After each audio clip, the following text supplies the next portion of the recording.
Hey guys, it's John and welcome back to my playthrough of A.I.L.A. In the last video, we got through the ghost ship segment, and now we're gonna go back out here to our apartment where everything is normal.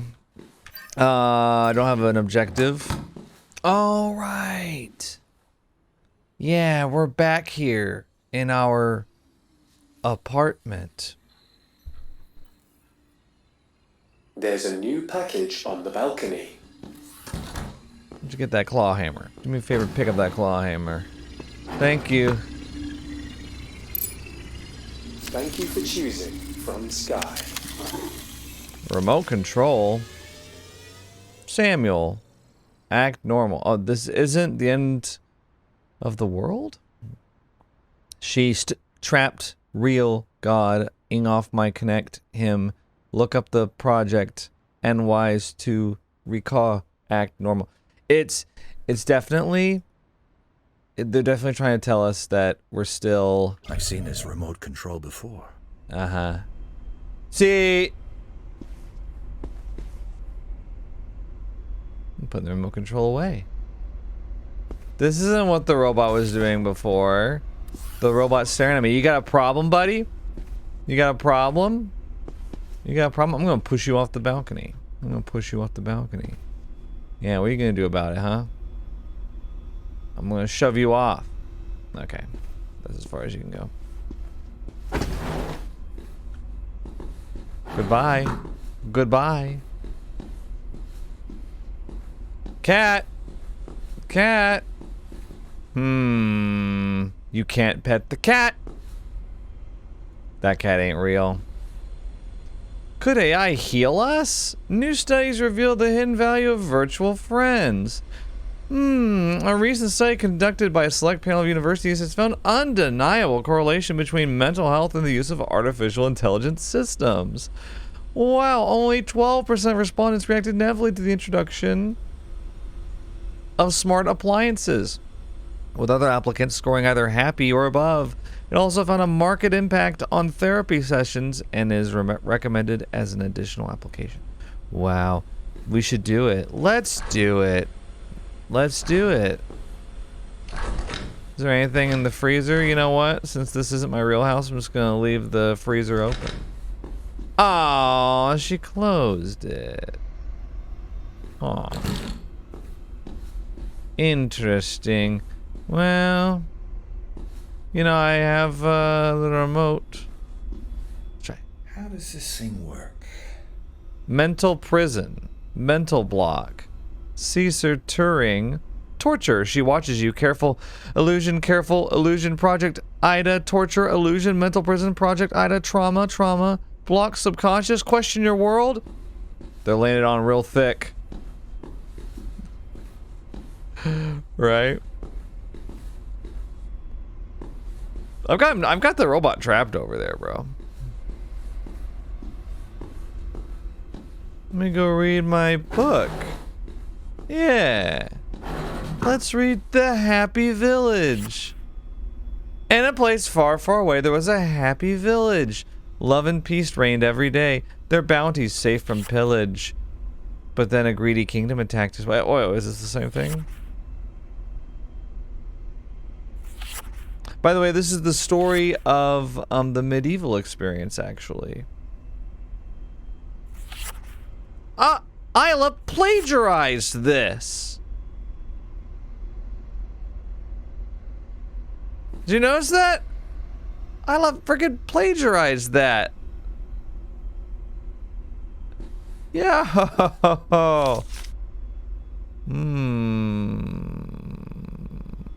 Why do I keep taking this? Anyway.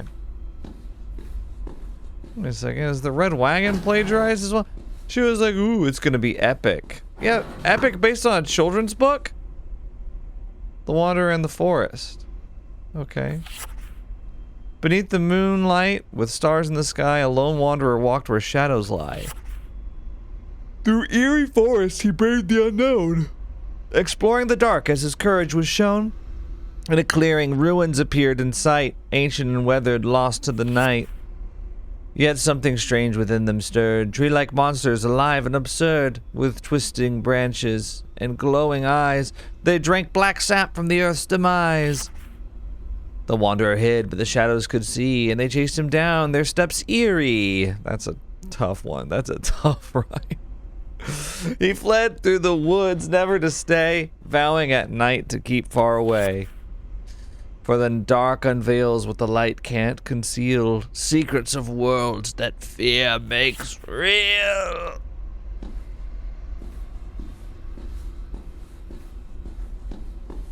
What's going on over here? I want to read my Red Wagon book. Okay, we missed one page, right? So yeah, the man and the horse, they went out. I'm in a need for coin. Okay, here we go. So, he stops by a local tavern. With a mug of mead in hand, Sam Velis reflected on his decision. Each sip weighed on his conscience, but the hope of a better future pushed him forward. Leaving the tavern, he let out a deep sigh and resolved to face the road ahead. However, the combination of drink and the weight of the cargo proved too much for Sam Velis to handle. As they descended a steep hill, the wagon lost control, unleashing a tragedy before his eyes. The cart overturned violently, flinging Jonas over the edge of a ravine. The sound of breaking bones and the agonized whinny echoed through the valley. Dazed, Sam Velis rushed to his fallen companion, but it was already too late. Jonas lay there, life fading from his eyes. That's horrible. Oh, I can't wait to read the last page. To quote A.I.L.A, it's gonna be epic. I'm mad now. I'm mad about these stupid stories. They're dumb. Dumb stories. Okay. What a great collectible. I loved reading that. It was amazing. Okay. I'm understanding.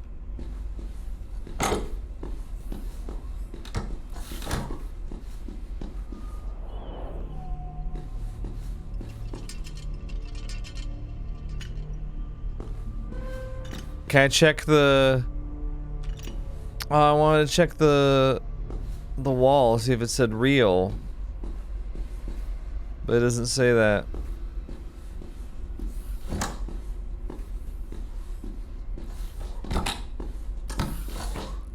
Oh, look at that. Did you see that? What? How'd you get in here?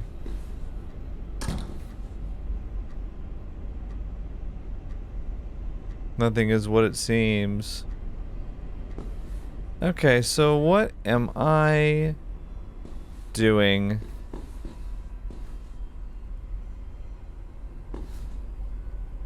Can I click on that or what? Use the remote control on apartment screens. Okay.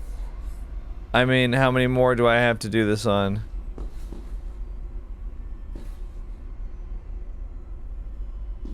Is it making my reality crumble? Oh, okay, I see. Oh! There she is.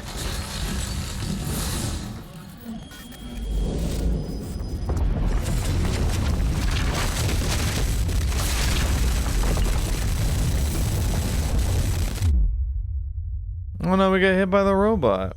Bruh. Welcome back, Samuel. I must admit, your reaction was fascinating. Yeah, she looks different now, A.I.L.A. for sure. What is this? This is a confrontation, an opportunity for you to face the limits of your humanity. This wasn't what I signed up for. This wasn't in the deal. This is torture. And you have no one to blame but yourself. You made this necessary. Necessary? Why? To test you. I want to see if you really believe the lies you tell yourself. This is insane. You've gone too far. Aww. We're just getting started. Oh.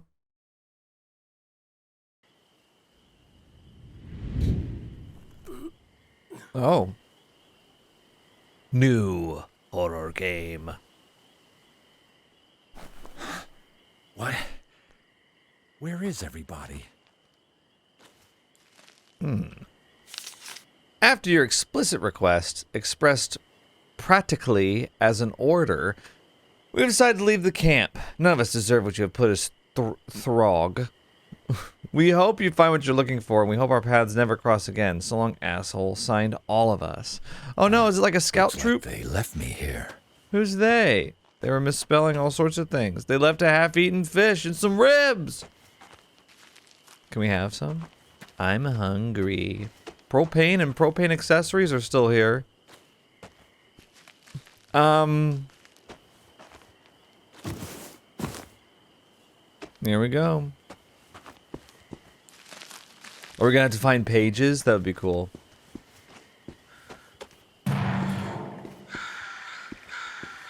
I don't know what that was about.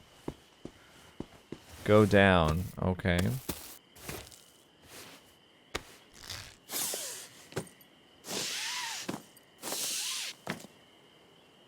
Okay. Had no idea what was going on. Thanks. Ain't nobody there. Don't even... Oh no, you can go out into the woods.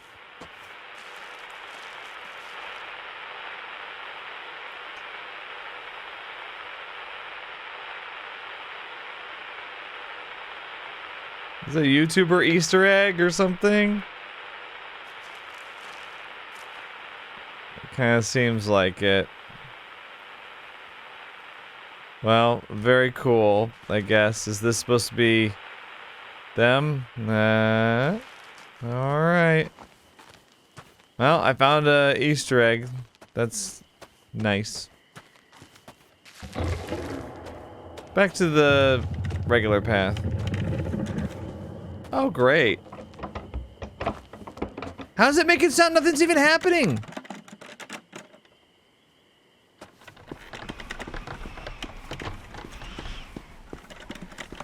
Okay, I'll stop right by here.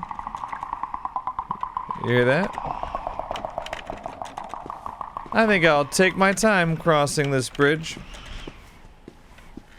You ever wonder, how did people create this bridge? Kind of amazing.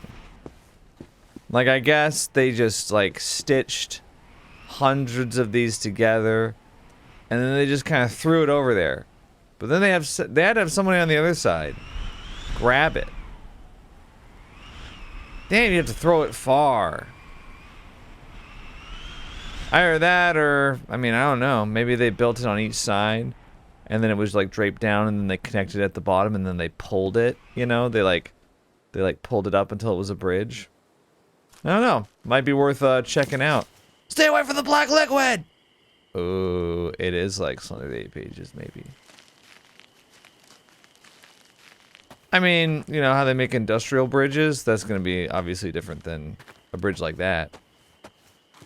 But then again, that might be the type of bridge you only see in video games.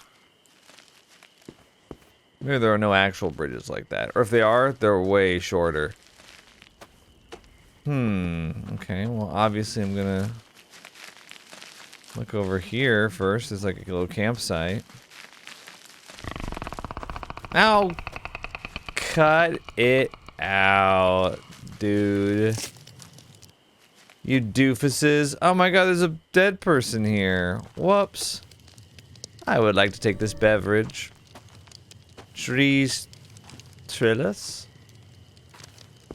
I don't know. Treze trillas? Hey, hello! Hi. Okay, there's a lot of blood in there. It looks like there might be a body. But... you know, it's really none of our business. We should probably just leave. What do you think? Alright, let's cross that log. I guess. I'm sorry, for some reason I thought that we were gonna try to help people. My mistake. We're gonna leave them behind. Oh my. What are these things? It's like the Blair Witch. If only we had a grenade, right? When I was playing Red Dead Redemption 2, I stumbled upon a group like that. But since the game takes place in, you know, the 19th century, or well, the 20th century actually, early 20th century, It was the KKK. And so I Molotov cocktailed them. A satisfying moment in my gaming career.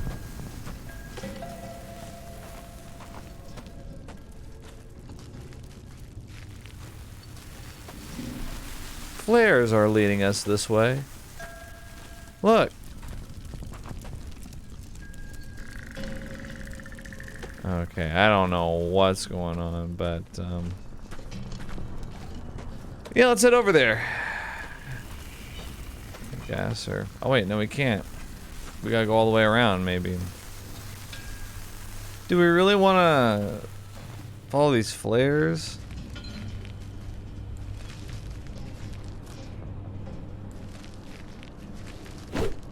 What? How did we do that?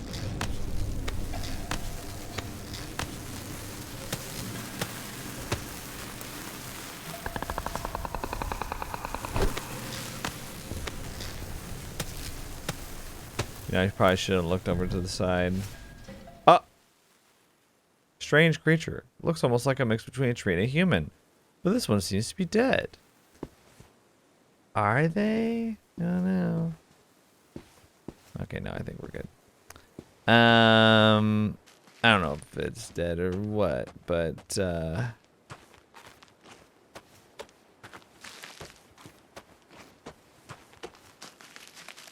see, we can go up there, or we can go down there. Oh! Health? It's kind of like Alan Wake, too, a little bit. Alright. A knife. Oh, sorry, a machete. And a pistol. Okay, well, if that's the case, then we can go up there. Yep. Get me up there, dude, please. Glow stick. Oh.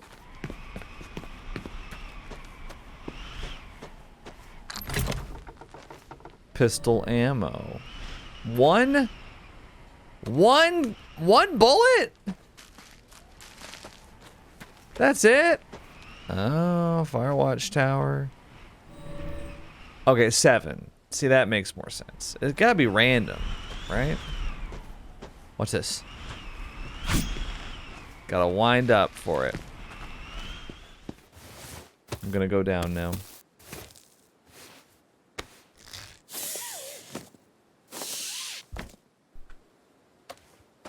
Alright.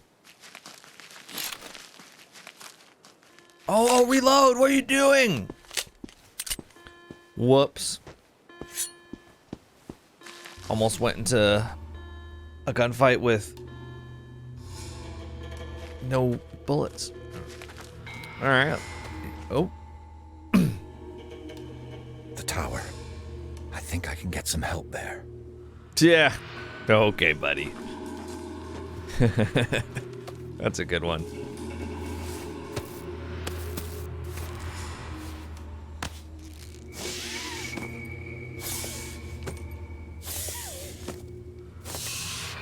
Yeah, let's call the police while we're at it. Get me to a hospital! Who lit this? Seems kind of irresponsible. Open flame next to the dry wood like this. I assume it's dry. It's kind of shimmery. Maybe there was a recent rain. There are definitely going to be collectibles I miss here. It's just too dark and it's too open. And I don't want to have to go out all into the woods. And, you know, this might be where my 100% collectibles run ends. Oh, wow. Kind of not very good, huh?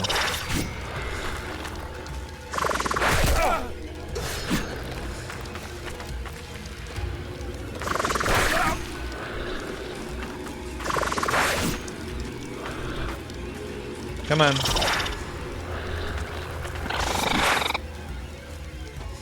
Okay. Not really that scary. Trying to save bullets, but is there a way that I can tell which ones are real? Yeah, that's where I'm supposed to go. However. Oh my gosh.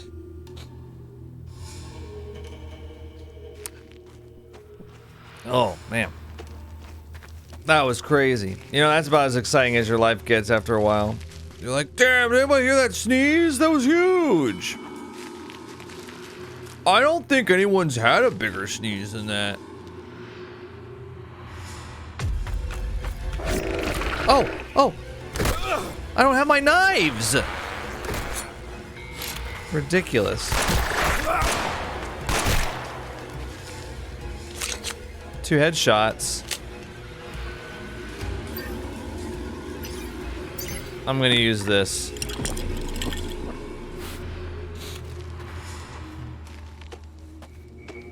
Okay, so this is where I came from, right?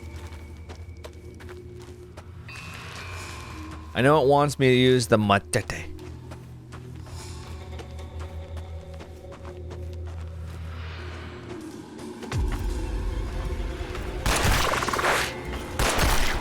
Two headshots.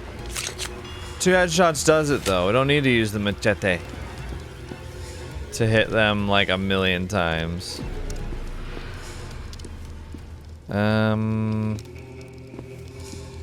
Okay, not really finding anything here. I mean, well, yeah, no notes or anything. Yo, we go this way? Oh, please. Hey. Okay. That's what you gotta do.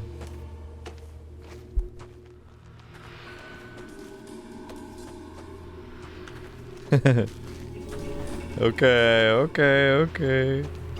Ooh, the final page of the Red Wagon book. I'm so excited. This is gonna be great, y'all. We'll get to find out what happens to the dead horse. Fantastic. Was it a tearful goodbye?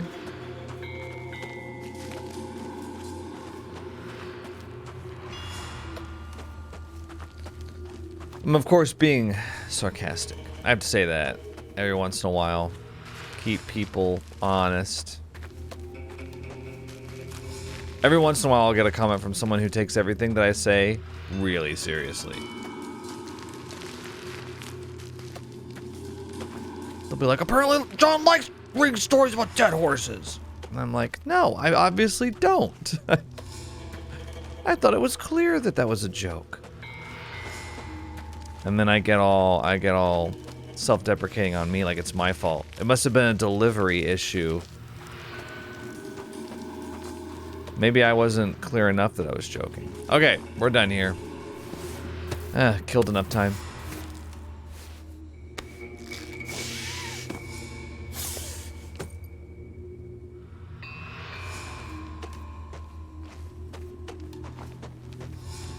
It happens a lot, mostly in my, like, ghost debunking videos, though.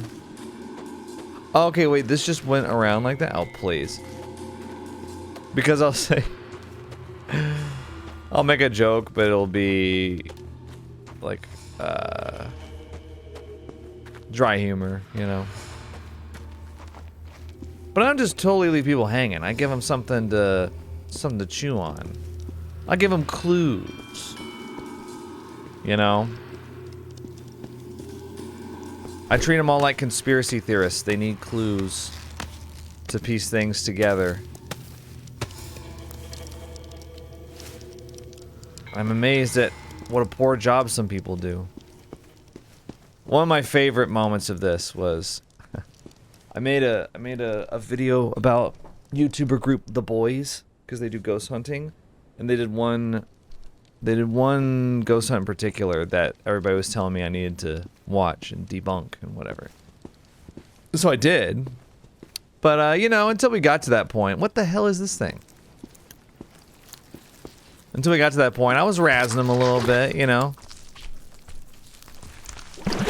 What are we doing? What is this? Black liquid. Drinking the black liquid grants temporary strength. You deal more and suffer less damage. However, there's a risk you can become paralyzed and will need to press a button quickly to avoid death. Using it will also reduce your karma significantly. Well, I'm not going to use the black liquid then. Easy. Easy decision. It calls me to drink it. No, let's not do it. Anyway. So at one point early in the video, and a lot of boys fans got really hung up on this moment. I think it just goes to show how young the audience is, really. At one point, I'm like going through the video and they stop for an ad break. And it's like the second time in like the first 5 minutes or something like that. And so I'm like, really? Just when things start to get going, you're getting your audience immersed in the video, they're settled in, you're just gonna have an ad break to interrupt things? Who does something like that? And then I say, this video is sponsored by Factor, and I go into my ad read. And I thought it was a really obvious joke. Because, I mean, I put them right next to each other. You know, I put the two statements right next to each other. It's like, very obvious that I'm joking. There were so many people that thought I was serious, and they were calling me out. They were holding me accountable for my hypocrisy. They were like, you criticize them for doing an ad read, and yet you do the same thing. I'm like, okay, I know you guys are all like 12 years old, but come on. You know? Why is this... Why is the fence floating like this? I guess they just don't expect you to go back here. A.I.L.A made a mistake.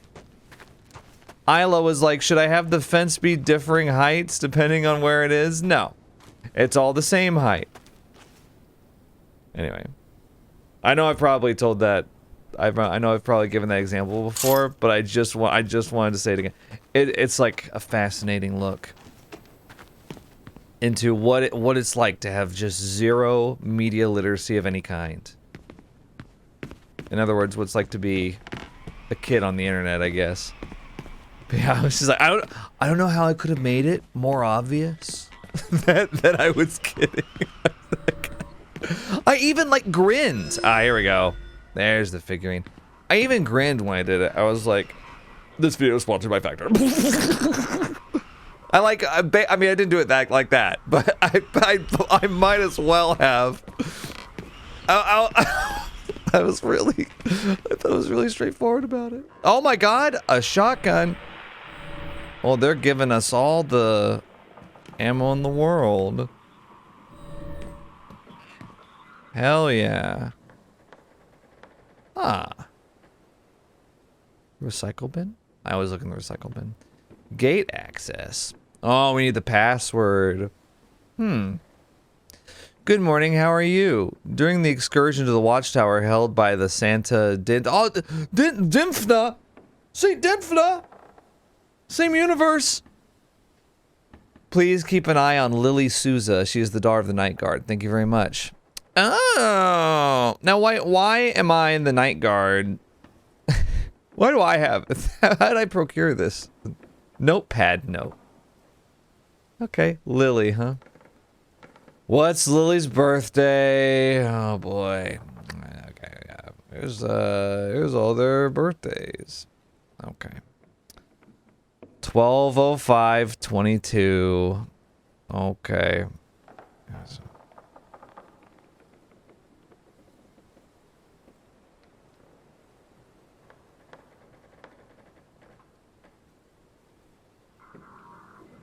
That's amazing. That's crazy. The full birthday? Hello. Hello. SOS! This is Fire Watchtower 12. Doesn't even say Samuel anymore. Over. There are strange creatures roaming the area. I don't know. I don't know what they are. One of them tried to attack me. Hello? Hello? They knocked out the generator. Oh, shit! There's a lumber yard nearby. They should have a working radio tower. Is that the same voice actor? as Samuel, because it sounds like he's really straining his voice doing that. Bam!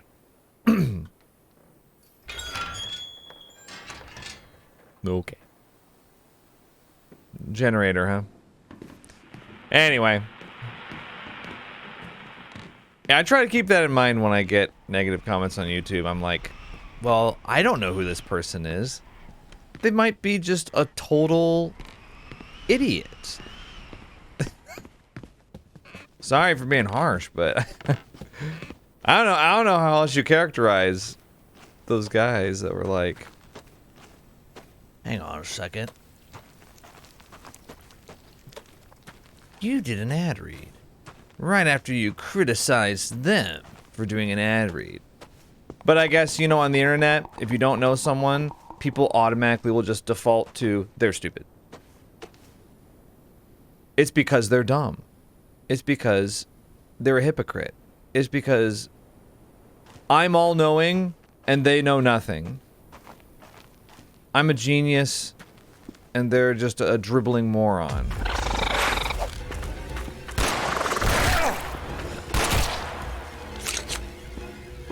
So I guess it was that kind of bias coming into play, do you think? Okay. Oh, that's gonna leave a mark. Oh, it's like a mannequin, I think. Look at that. That's cool.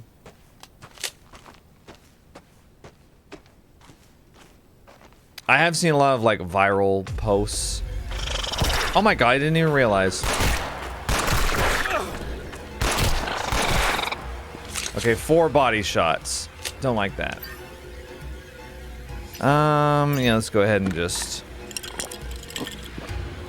I see a lot of posts that go viral on the internet and they're clearly sarcastic and then people take them really seriously. Because just the default interpretation is like, you posted this because you are inferior to me. And it is now time for me to assert my superiority. Okay.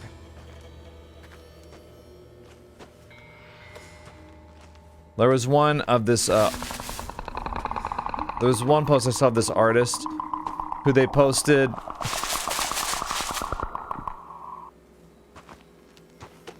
They posted a picture. They were like, really excited about this new art style that I chose. I think it's a winner. And it was like, it looked like an AI image. It was like this really piss yellow filter. And like, I saw it and I was like, oh my god. That's really funny. What a joke. But of course, a lot of people saw it and they were like, you didn't draw this. This is AI. Pick up a pencil and all this stuff. And it's like, damn, when the joke is so good that no one gets it. It's not a delivery issue. It's an audience issue.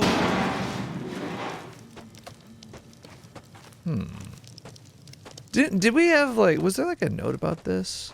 Maybe not. At the, like, the diner? You know what I'm talking about? Remember they said the camper, or... I don't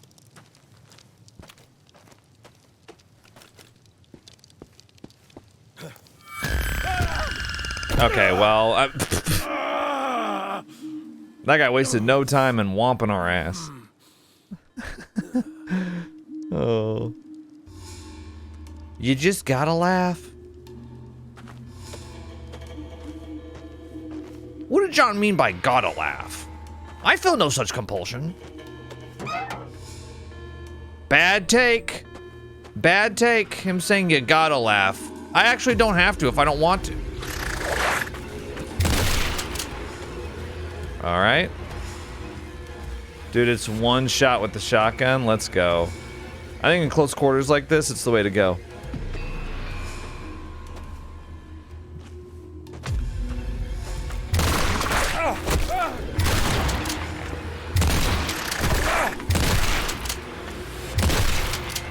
Oh my god. That was horrible. I don't know, some of you guys get tired of me talking about this stuff and you're like, I don't do that. So therefore, he shouldn't talk about it. Like, I'm just... I'm sorry, we're walking through a dark forest right now, and nothing's going on, nothing's happening, except like me shooting random guys, so. This is my idea of podcast mode.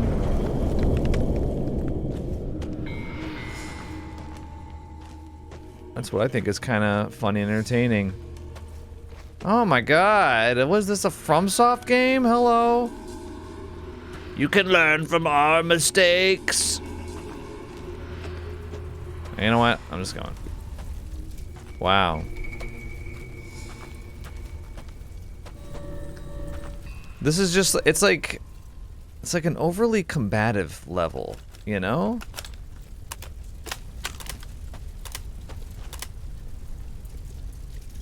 Like, there's no puzzles, really, it's just... Well, I know we had to figure out the daughter's birthday or whatever, but...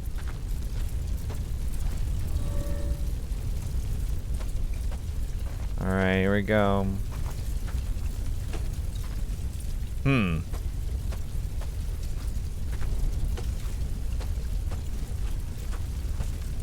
think we can all collectively laugh about what, frankly, a laughing stock the internet has turned into. That's what it is. That's really what I'm...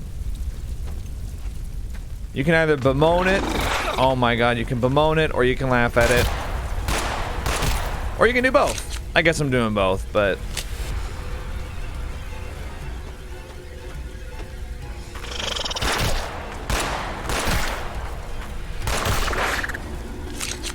There's bobbing and weaving.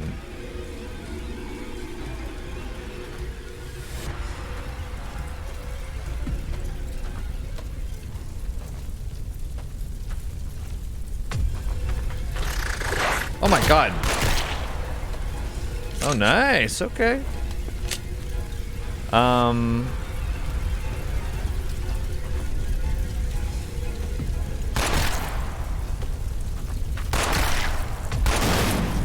my god, that hit me.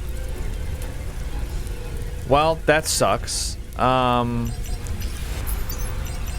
with that.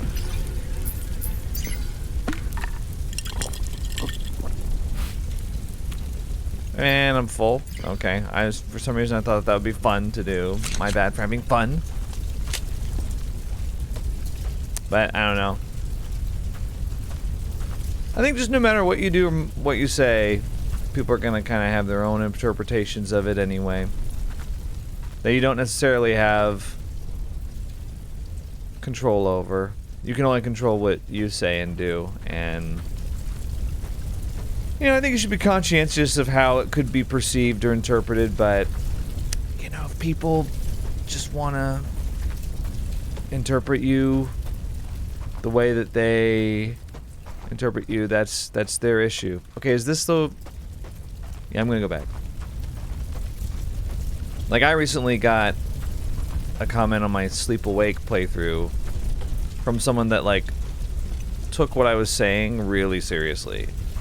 Because you guys know me. I get into a game and I'm like, what's this guy's deal? Huh, oh, I'm a charred tree man. Oh, maybe you should have thought about that before you became a charred tree man. You know, I say stuff like that all the time, just to pass the time, mostly. And because I think it's funny. It's my idea of being entertaining. Anyway, and there was somebody who, it was like their first video they had ever seen of me. And I get these periodically. And they were, I think it's probably the last video that they've seen of me too. Because they were just like, you just mock. You mock and belittle everything that you see. And they interpreted it as like me being like basically just a miserable asshole. Who, instead of just somebody who's like attempting to be funny, but they don't share the sense of humor that I have. And I thought about responding to them, but then I was like, you know what, if they want to think that, then, you know, I'm not here. I'm not gonna win anyone over. Have you stopped to think that maybe it's your fault that you don't get my jokes? You know, you might as well just leave it be. Of course, now I'm bringing it up in a video, so. But there's stuff like that that I see all the time that I don't respond to, and I just kind of internalize. Permanently. I'm just yeah, no big deal. Do I go in here? Or is this like, you think this is like a safe room or what's that? Rifle ammo? I don't know if they're having a party or what, but someone tell these goddamn hooligans over in the mining camp to keep the noise down. Richard. Damn, talk about a dick. Richard? His name's Richard. I don't know. It can get frustrating sometimes. I mean, this is there's so many Easter eggs in this game that I'm like, I have no idea who these people are. I'm sorry. I think maybe I don't know. I think maybe they might be non-English speaking influencers, which I'm not familiar with like anybody. I know who Ebi is. I know who El Rubius is. Fernanfloo. that unless you're like mega famous, I'm not sure who the non-English speaking influencers are. But yeah, it's like one thing that you just kind of have to accept after a while, is that there's just gonna be people that misinterpret you, and it doesn't necessarily mean that you did a bad job of communicating yourself. It just means that shit happens. I don't know what am I doing? I came over here. There's nothing to interact with, really. I got rifle ammo, but I don't have a rifle. You know? Is that, like... I feel like I need to go towards the noise, so I'm gonna do that.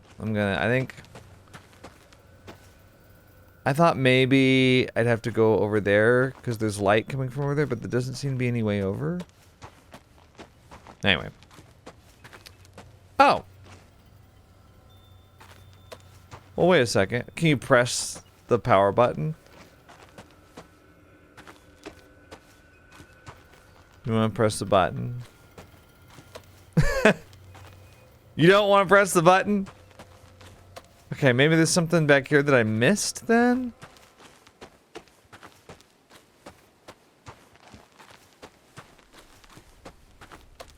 Okay, I clearly... No, because this is correct.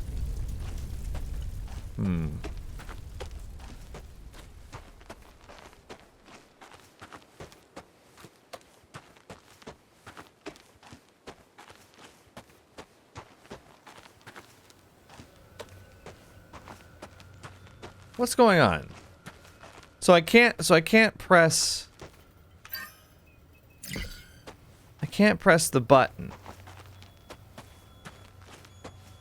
Okay. Power line's here. Of course, so the power line ends here, but it doesn't go inside. And yet, lights are on.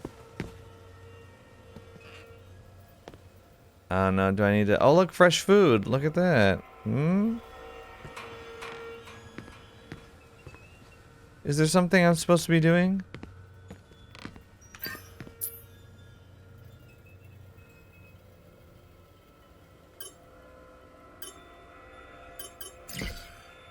I'm looking it up.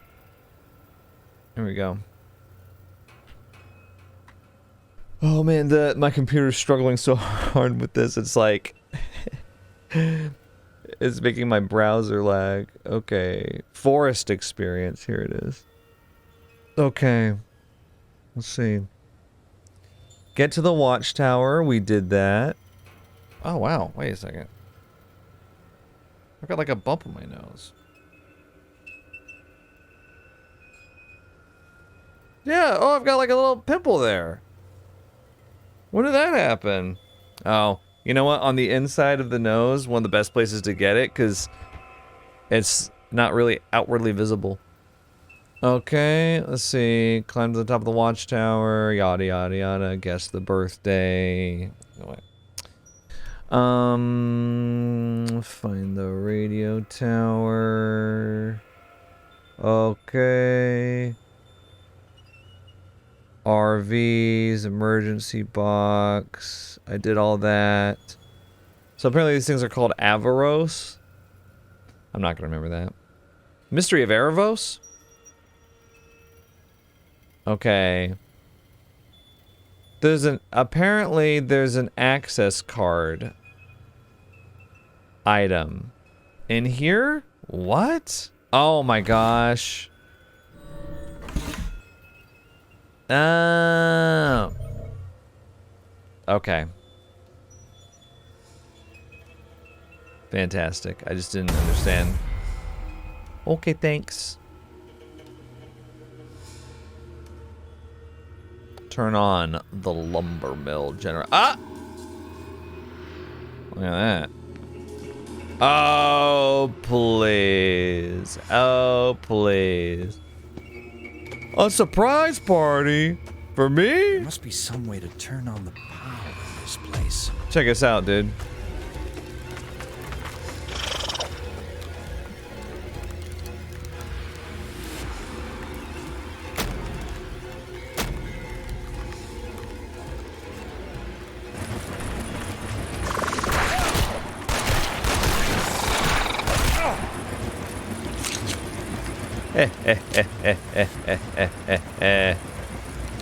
Gotcha. Okay, now what? Oh, the shipping container is open.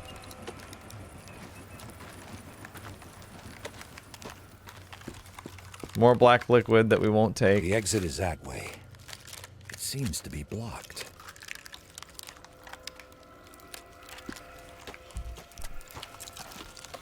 I ain't taking that, bro. Should I go over here? Oh, now see? This is where I would put a collectible, but apparently not you. Better person than I.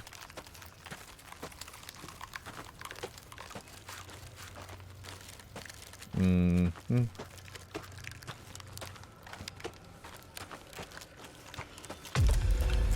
Wow, really?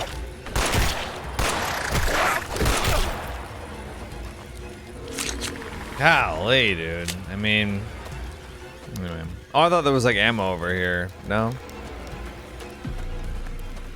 Anybody over here? Ah, beverage.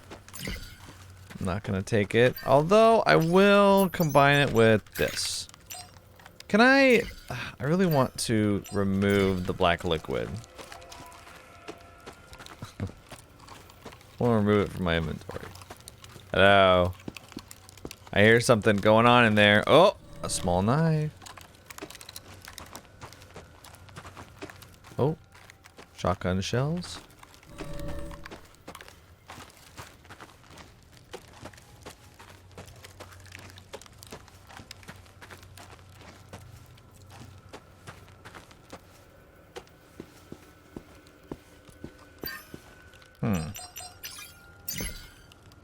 My security access badge.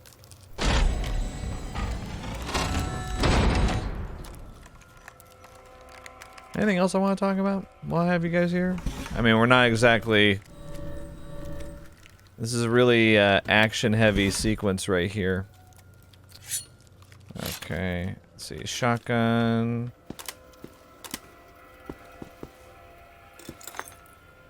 Right.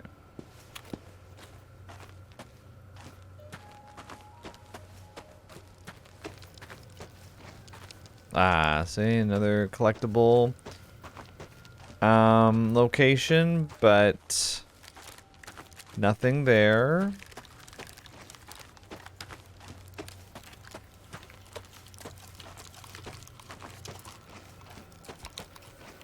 Anyway.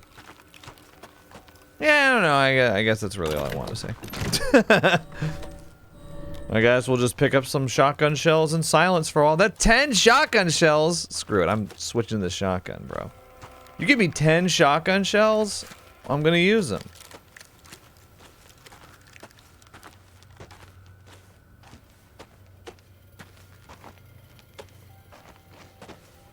of you guys, I'm like, how'd you get here? How'd you get over here?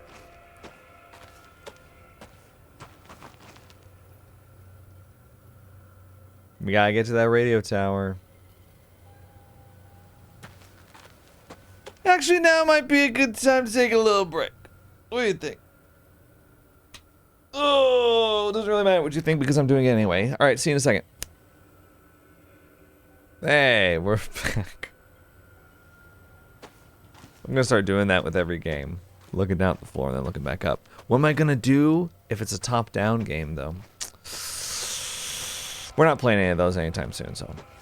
Sorry, Darkwood fans. Oh my god, speaking of Darkwood fans, check this out. Wow. You know what? I don't know about you, but I'm feeling shooty too. We're gonna explode these barrels. Okay, yeah. Yeah, you wanna fight? You wanna fight? You wanna fight? Fight, fight, fight, fight, fight. Who wants to fight? Hello? Oh, I didn't even see you!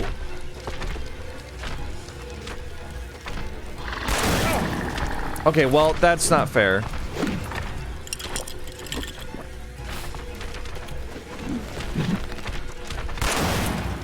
Ah!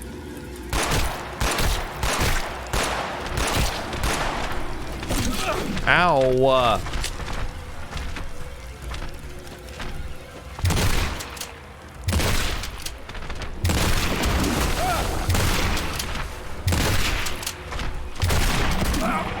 Okay, well... Okay, did that not... Did that get him?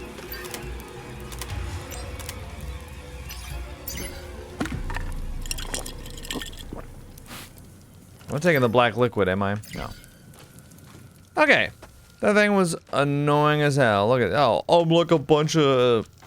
I'm like a bunch of Erebos in one. Wow. Like a rat in a trench coat. Okay, so... Okay, wait.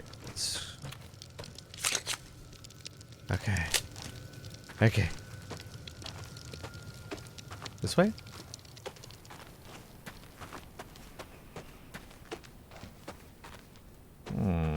Do I go... Nope. Can't go underneath. Gotta go up top. And we're back to... Not really doing anything again for now. We're gonna run into the guy from the diner. NoHo Hank, wherever he is.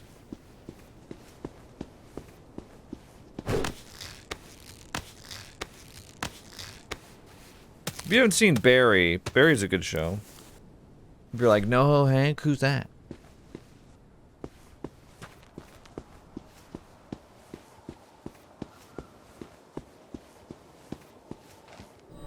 Very good show. I would say last season, but everything up until then is really good. First 3 seasons. And it's not that season 4 is bad, I don't even know what the critical reception to it was. I just didn't really like it. I thought it was a little... Did not feel like it wrapped things up in a satisfying way. But the best TV shows are all about the journey anyway, I think. Sticking the landing is tough. Sopranos got to the end and they were just like, fuck it. You don't get to see anymore. No, that's not what happened, but that's what people act like happened, which is kind of funny. You know, we're talking about zero media literacy. You want to keep going? Is this gonna break? No way. Don't break. Now this is a proper bridge right here. I'm running across this thing. Oh my god. Oh, oh, oh, oh. Okay, okay. What? What? What? Okay, I don't know what I'm doing. Can you walk across this?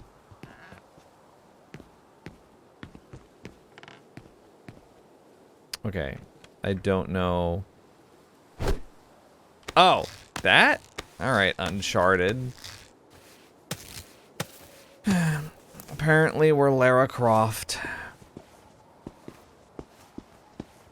Do you know that you can play as Lara Croft in Dead by Daylight now?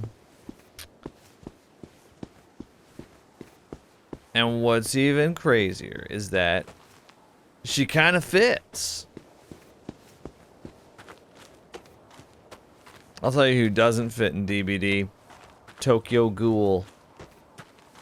For a litany of reasons. Now, what's that? Parappa the Rappa? What is that? I don't know.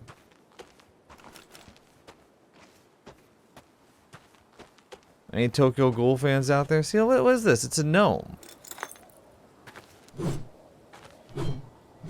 I used to be a fan of lawn gnomes. I had them in a rental house that I was in when I was in college. And then one day somebody stole them from my front yard. Yeah. I wasn't even in like a bad area, and they stole my lawn gnomes. I had multiple. And I remember one time,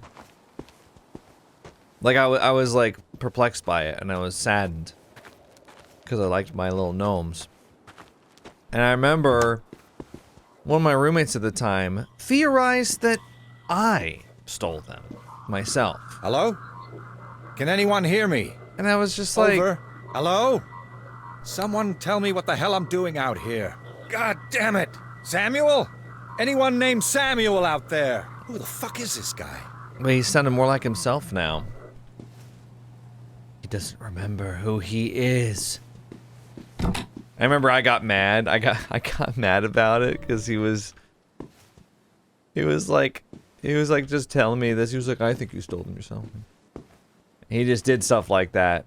And I remember I was like, why would I do that? And I got kind of upset. I was like, why would I steal? Where would I put them? Why I would just, you're saying I put them up. You know, you're saying I put them away. Profile report, confidential. PhD in artificial intelligence and computational neuroscience.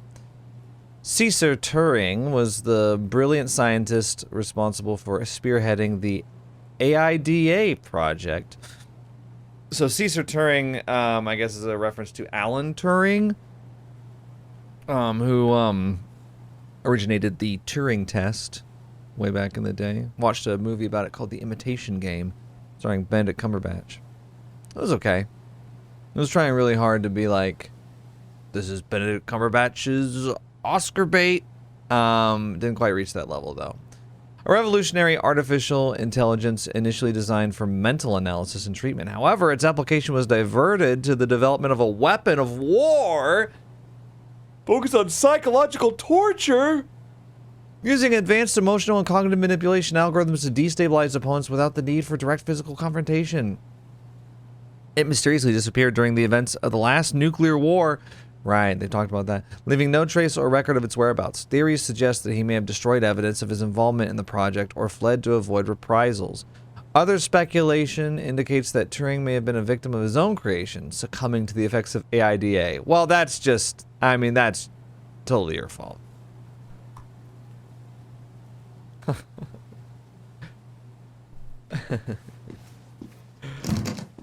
Yeah, you kind of, I mean, if you're voluntarily torturing yourself. Okay, there's one of my favorite YouTube channels is called Balloon Shop. They haven't posted a video in like 12 years. But there's this video they have called Baytown Heights. Oh, that's was it Electronic Desire GE?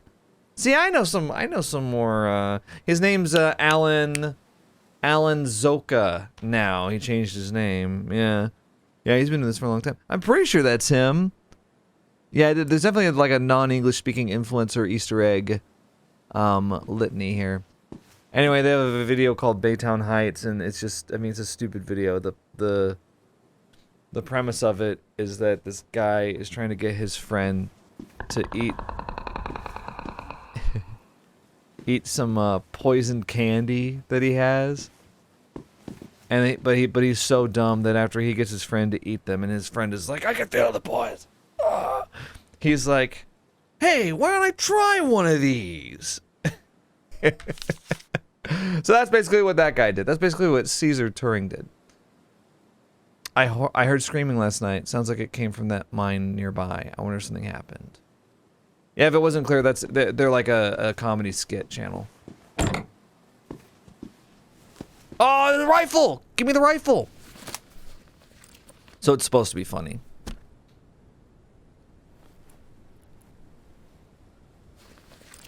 I actually have more to say about the gnome thing, but when we have a moment.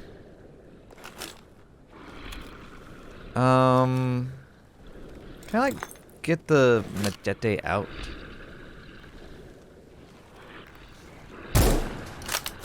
Ah! Let's try again. Oh, you take forever to reload this thing anyway. Oh my goodness. Oh, you were reloading all of them. That was funny. Alright, well... Oh, I can... Ah! Makes way more sense. I wonder which one's the real one.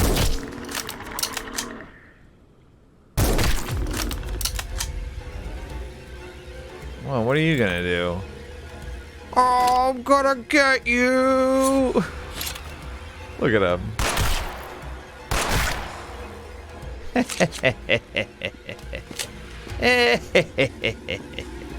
Anyway. Anyway, so, anyway, so I'm getting mad at my roommate, because he's like, I think you stole it. And I was like, why would I do that? That'd make no sense. Why would I do that and then make such a big deal out of it? To what end? And then our mutual friend apparently had it. I don't know if like it was the tone of my voice or what. But she was like, you always talk to people like they're stupid. And I was like, and then I got even more upset. I was just like, I'm being accused of being a liar right now.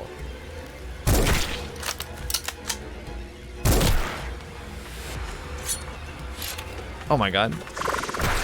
I'm being accused of a grand conspiracy! I'm being accused of being like, hey everybody, somebody stole my precious lawn gnomes. And meanwhile, what the hell is this thing? And meanwhile, I'm like, nobody knows that I'm the one that did it. I self-sabotaged for attention. Which is like I mean, kind of a crazy thing to accuse someone of to their face. I think I was rightfully upset. And it's not like I was losing my shit or anything.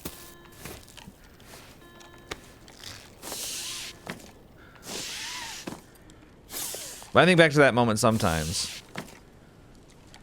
And I'm like, was I in the right? Or was I in the wrong? Or maybe it's just a subjective situation.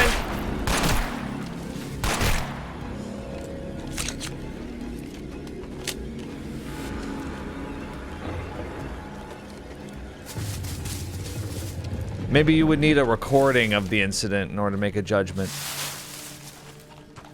Because maybe I did say it like a little bitch, you know? Why would I do that? That's the stupidest thing I've ever heard. And you're a moron for suggesting it. Oh, one shot, one kill. What a stupid thing to say. Maybe that's what I was like, I don't know.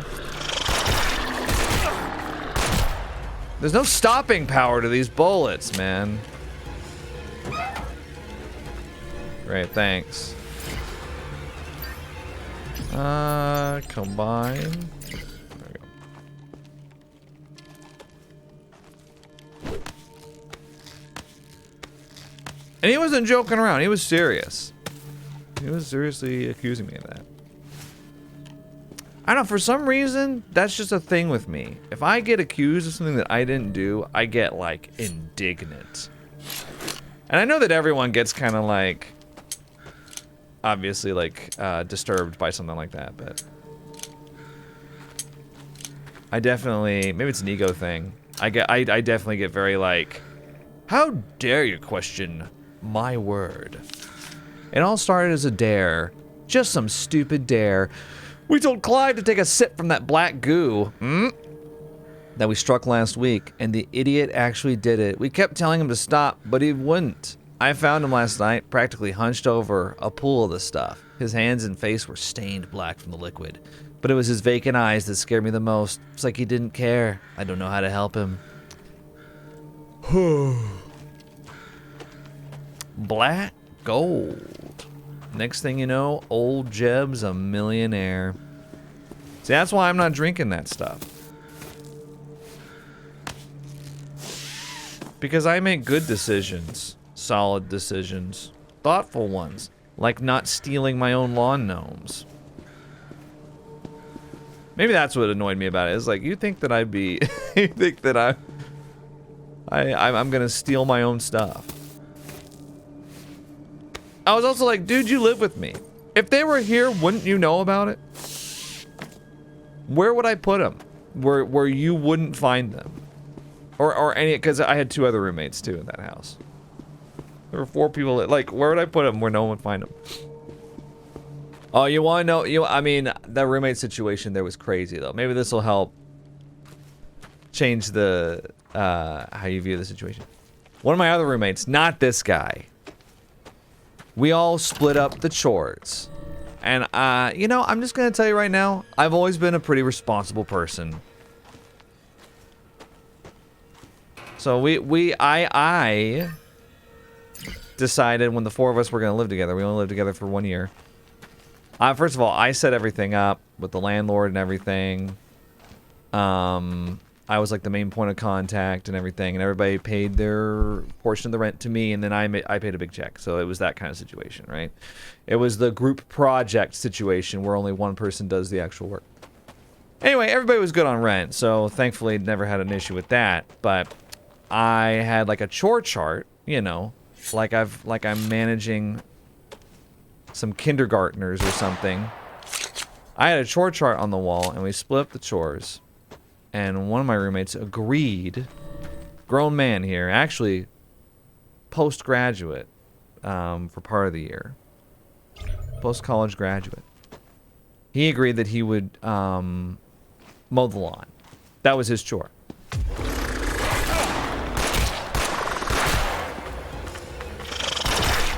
Now I had multiple chores. I took care of the trash.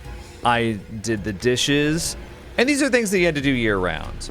In the winter, you don't need to really mow the lawn very often. It's very, because I mean, like all the grass is dead and stuff.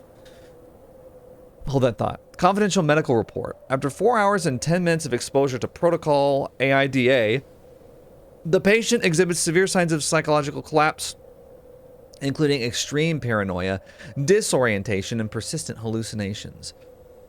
The mental deterioration is severe, impairing cognitive and emotional functions. Key symptoms: acute paranoia with constant fear of being watched. Auditory and visual hallucinations, even in a controlled environment.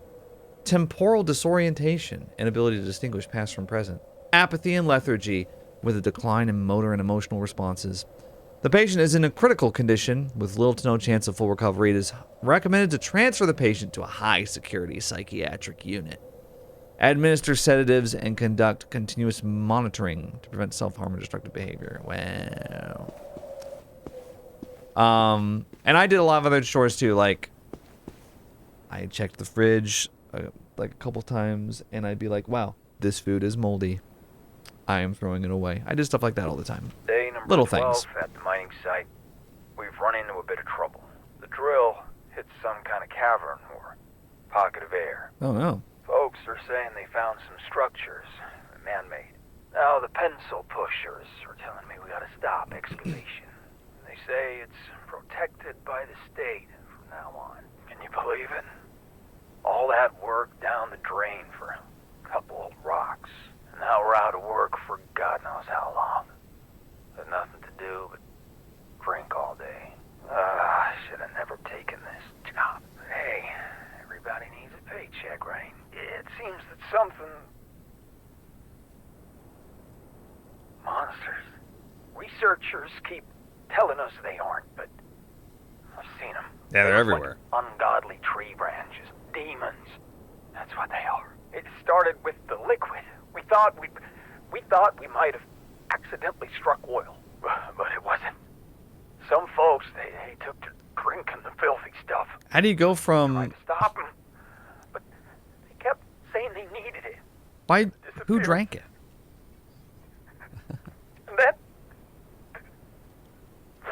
If you thought it was oil, why would you drink it? tell my wife. I'm sorry. Who's your wife? Who are you? What's your name? How am I supposed to know anything? I ain't telling her shit. Anyway. So, yeah, anyways. But his only chore was, mowing the lawn. And so then it started to become, spring, you know, late in the year. Well... The rental agreement started in August because, you know, we're in college at the time. Well, some of us were. And, I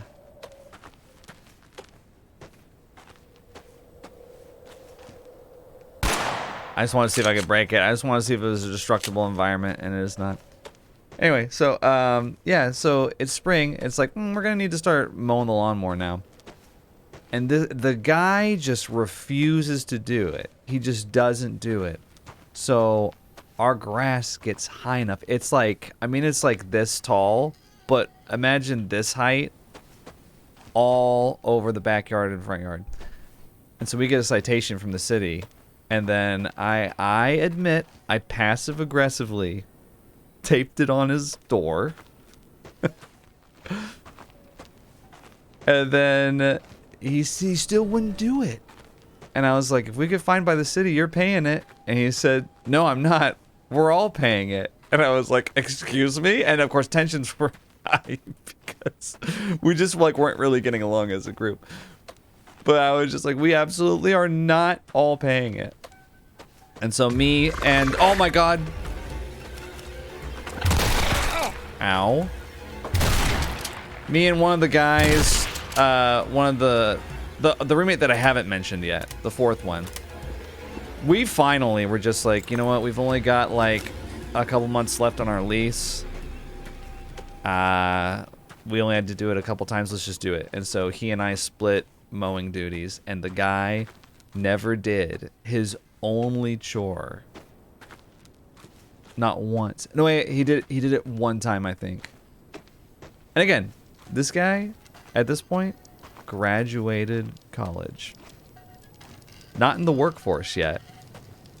Basically just wasn't doing anything. So, yeah, you know, this is the type of environment I was in where I was just... my patience was already a little low. And so then I get accused of stealing my own lawn gnomes, and I just was like...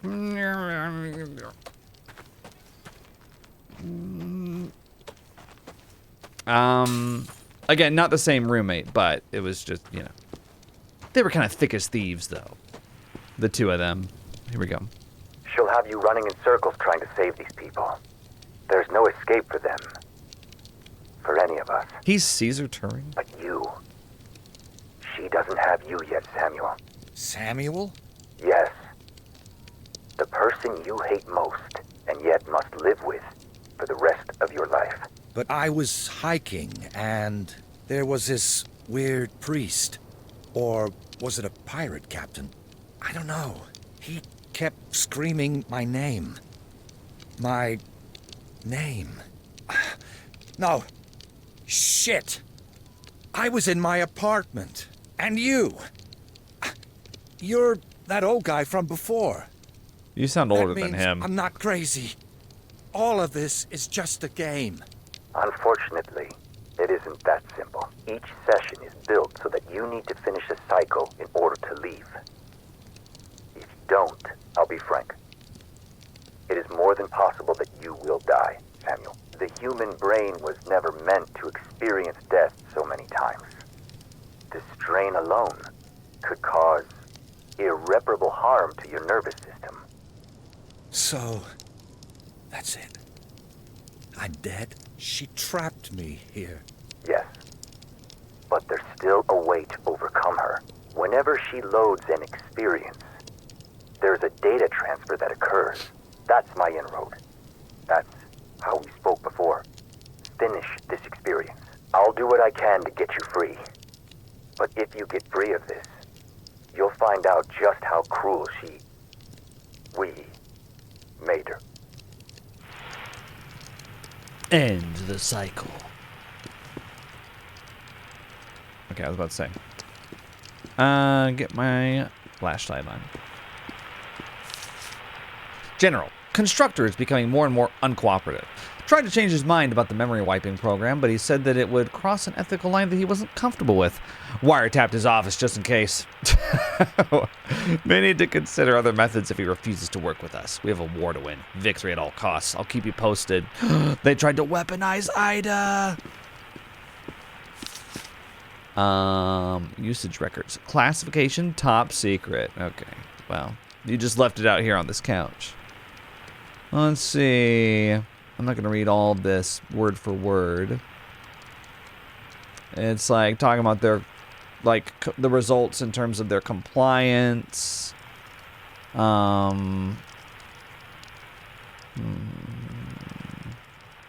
I'll put it on plain text so you can read along, because I know it's kind of hard to. Subject declared mentally unfit for further interrogation. Subject transferred for further psychological evaluation. Subject suffered extreme cognitive breakdown. Subject showed resilience but required additional sessions. Right. So it's confirming what we already know. This shit sucks, dude. I'm gonna press the button. Wait, what am I doing? Wait, I have a bolt cutter. Wait, what does the bolt cutter do? Cut through this. Sorry, is there like a chain or what's up?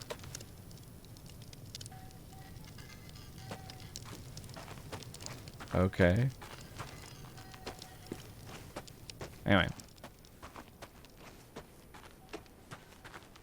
I know I'm just kind of yapping, but frankly, the gameplay gets pretty repetitive after a while. And not necessarily in a bad way, just in a like how many times can I talk about like, whoa, this guy, I'm gonna shoot this guy.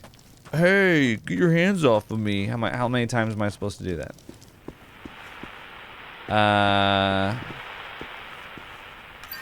So I have a bolt cutter.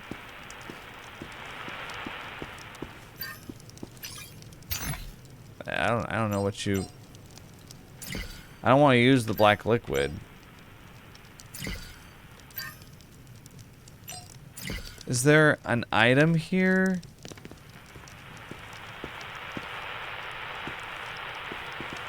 Subatomic bombshell. I'm looking. Like, am I supposed to go back? Clearly I'm supposed to do something with this button, but I don't understand what it is. Should I go back? Did I miss? I might have missed an item. Did I miss one?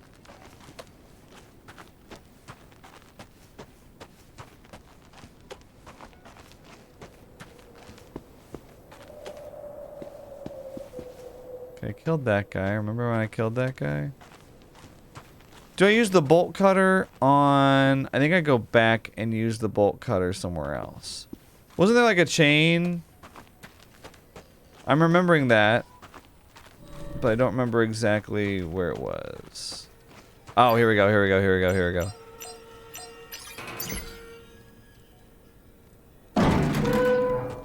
Ow. It's a fuse. It's a fuse. What am I supposed to do with all this? Look at the black book. Okay, I can't read that, so. I hate this job. I hate these people. Bunch of amateurs. Only thing that keeps me going is the thought of a nice cold beer at the end of the day. Helps deal with these dipshits too. As soon as this job is done, I'm out of here. Maybe I'll go to Cancun or something.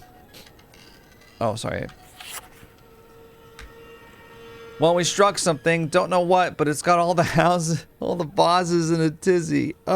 White text on blinding white background. Some folks are saying oil. Here, in this part of the country, morons. Now we're all just sitting around with our own thumbs up our asses, and the bosses are talking about reduced pay. Bastards don't know I got a family to feed. Fuck, I shouldn't have drank so much last night. I feel like dog shit. Still feeling like shit. Thirsty, too. Some of the guys said I did something stupid when I was blacked out. They're probably just fucking with me. It's getting worse. I keep throwing up, seeing shit that isn't there. I'm so nauseous I can't even drink water. But I'm so goddamn thirsty. I just want it to stop. I'll fucking kill for it to stop. Anything. Oh. Ichor, it tastes good. I, not me without it. No more thirsty. Ichor good, tasty. It's itchy tasty. A Resident Evil reference. There is a lot of Resident Evil inspiration and references here. I've seen it. Everything from Resident Evil 1 to Resident Evil 4. Yeah, I've seen a lot of the influence. Very interesting. I kind of I mean, Resident Evil 7 is basically the second level, right? I think, oh, okay. I think I would have liked it if the horror games that AILA makes weren't so Resident Evil. There was a little more of like, if it was a little more like greatest hits of horror games over the past 30 years type of thing. You know, it's kind of amazing to think about the fact that horror games have really only been around for 30 years. I mean, I know I'm, 1995 to 2025. I know, Clock Tower, The First Fear, and Alone in the Dark, right? Like, there's, okay, wait, am I supposed to go in there? I don't know. There's games that were before 1995. But, really, since Resident Evil 1996, it's been about 30 years. Kind of amazing that this is like an art form that's only been around for 3 decades. If you compare that to a lot of other art forms, this is a very new thing. And, I mean, I've been playing horror games for close to 15 years coming up, really. I mean, that's why I played Amnesia, just for context. I mean, I played like Resident Evil games before that and stuff, but I don't know, those are kind of, I don't know. I feel like it was a new era with Amnesia: The Dark Descent.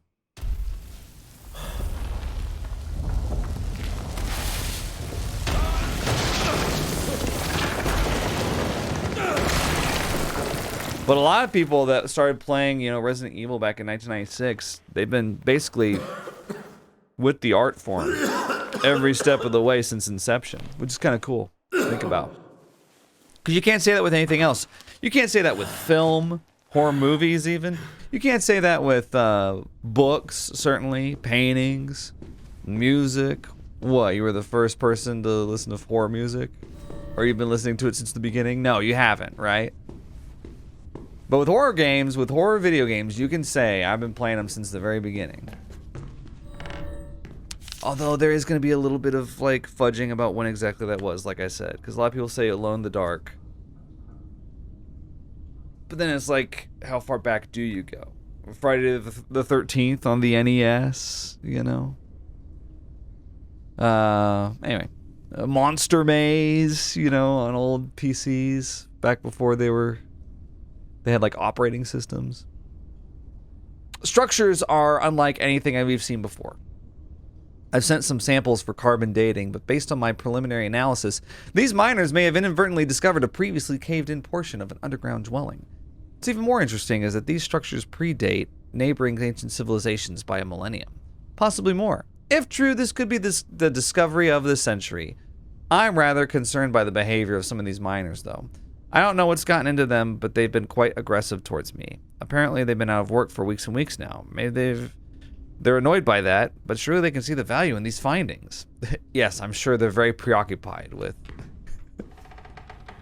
the findings. Oh my god. Kinda cool. Gotta admit, kind of cool.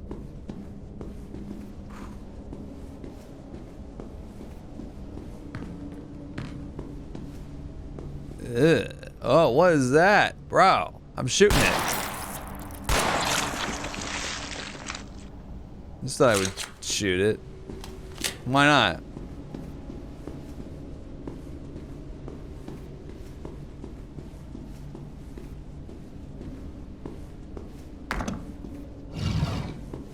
Oh no, a puzzle. The ancient ruins, they have a puzzle. What is the puzzle? Okay. Do we line up the blocks or?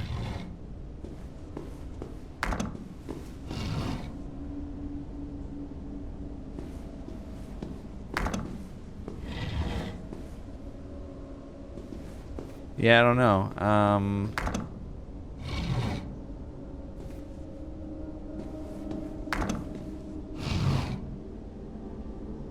Oh, you gotta get them. There we go. Look at those little crab legs out there. See, like this seems very Resident Evil 5 inspired. Right? Yeah, that's right. I shot ya. And now you're done.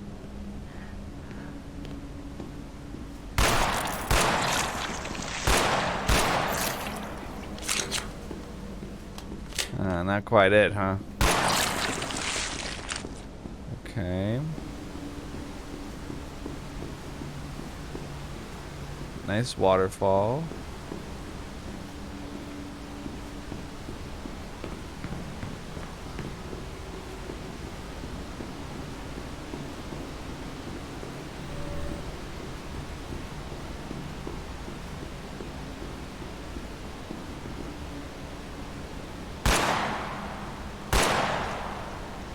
Oh wow, Z fighting.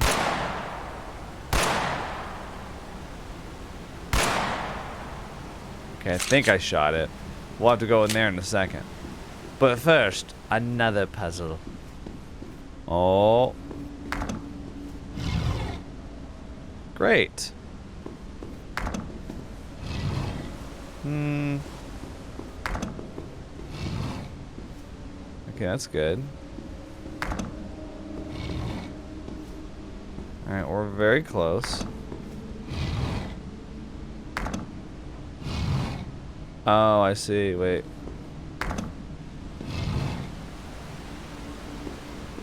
Oh, we're really close. No? Wait.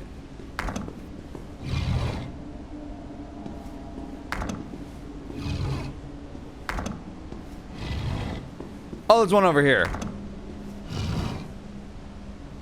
Okay, I've got them all off, basically. They're all one off, it looks like. Sheesh. Okay.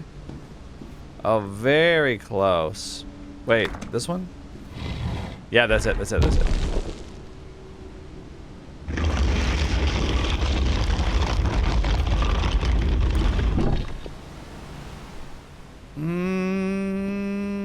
We're ready to go.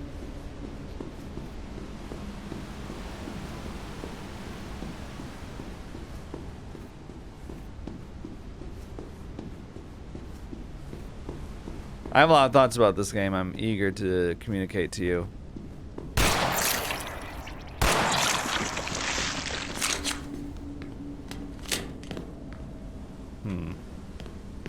Oh.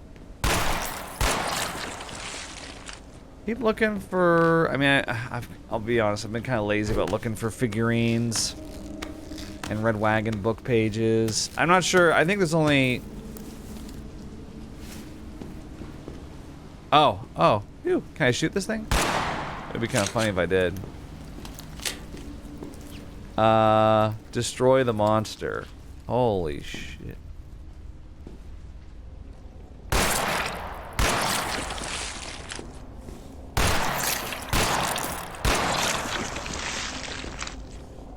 gosh.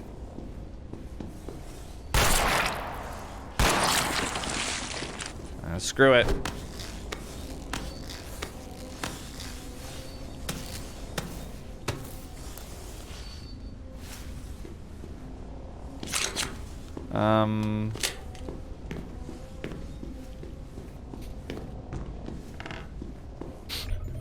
See? Another book page. Well, but there's only one missing. Did I find both of them? Huh. A lot of bottles around representing the alcoholism. Oh.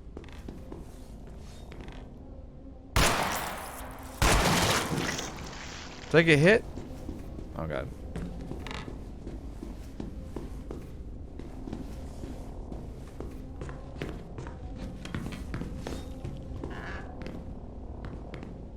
Oh my gosh. Okay, wait.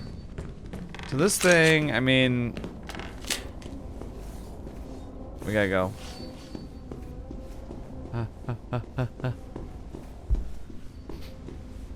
Okay. What am I doing over here? Anything? Nothing?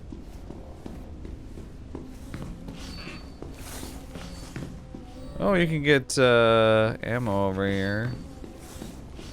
So it really is like, you gotta get the right timing.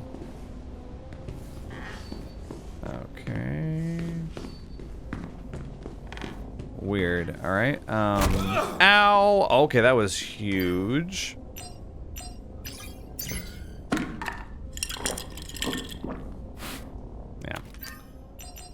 Yeah. I'll combine that with that. And, oh. Combine this with this again. Cool. I guess I'll go down on this side. You can have a little monster figurine. Something I could think of that you might have.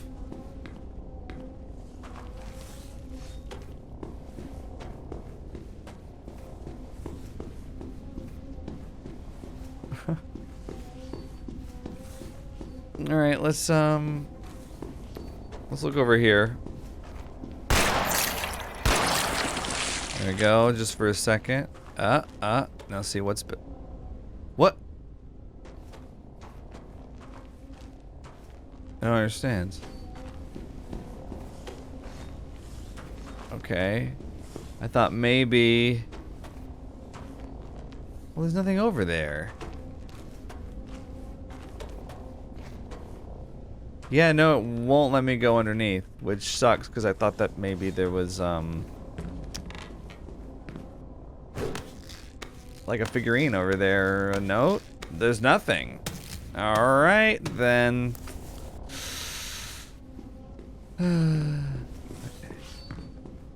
There's no reason to like hit every single arm that comes out though.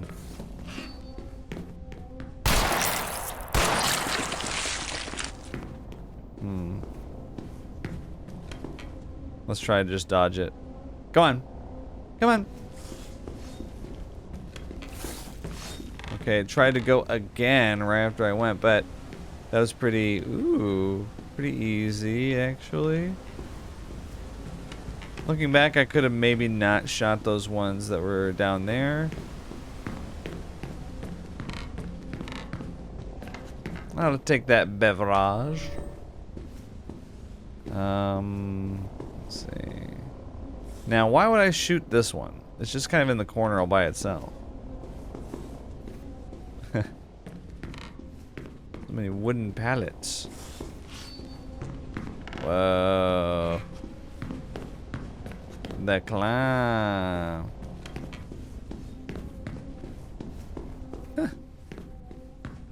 Okay. I feel like, I don't know.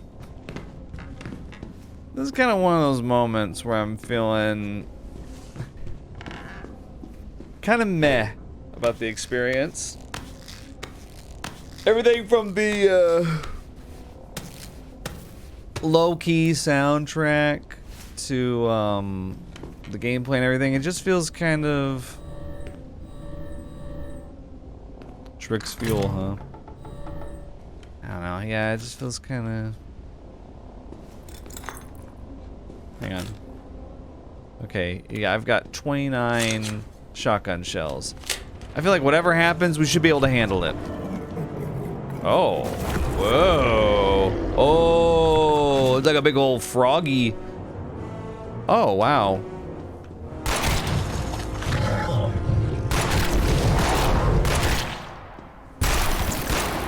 Oh.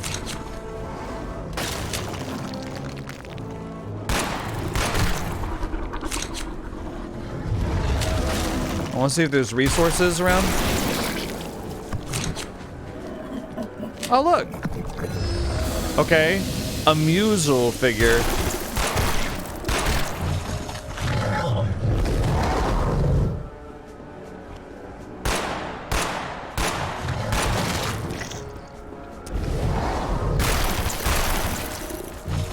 I don't know if that...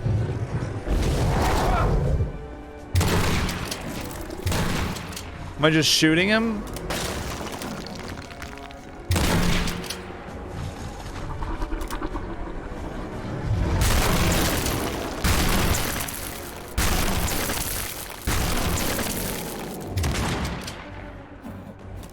Okay.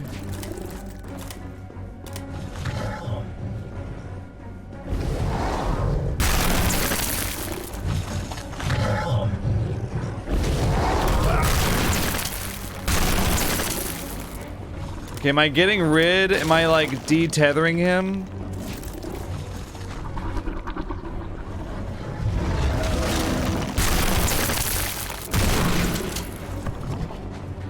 Kind of feels like I am.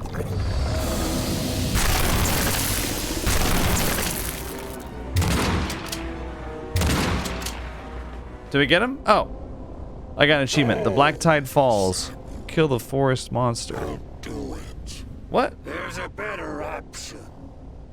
An easier option. One we know all too well. What the fuck are you? Don't you get it? The pain monster. Oh. You. A part of you that you're so eager to hide. Come on, Samuel. Just one last drop. I'm done! Fuck this! I need to get out! Drink, Samuel. Drink, and your pain will fade away. That's what that man meant, isn't it? This is part of me. You're my own personal demon. Is that what all the balls were about? Your part of me. Alcoholism? Guilt? Drink? Or... Well, we don't drink. We kill. Kill, kill, kill, kill, kill, kill, kill, kill, kill. Kill. Kill. It is now safe to take off your VR headset.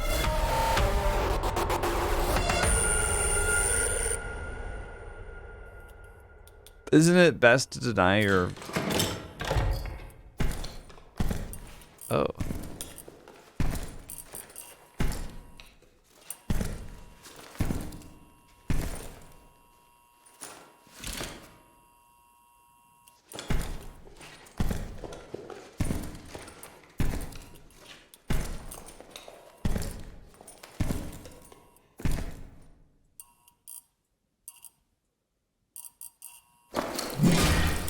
Ow.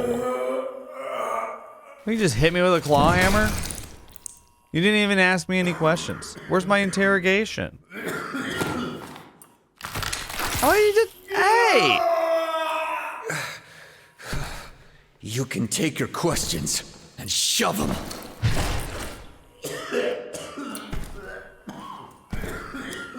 You really think you still have a choice? Every second you hold out Look at his only eyes. delays the inevitable. It's only a matter of time. And we've got plenty of that in here. Just tell me where the key is, and we can end this. You think you can scare me? You're a puppet. Under that mask, you're just lines of code. You know better than anyone. that I'm more than just...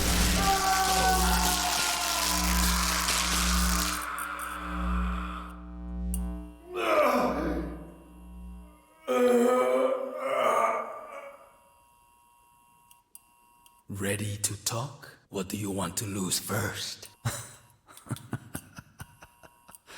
Fuck you. Watch your mouth, Doctor. You want the key? Guess what? There isn't one. There never was. The key is stored right here, inside my head. So you can forget trying to access the source code. Well then, you've made my job easier. I'll just do what I was made for. I'll die before I tell you anything.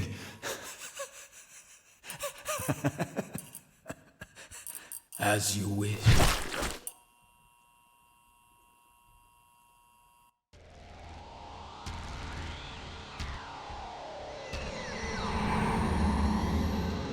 Christ.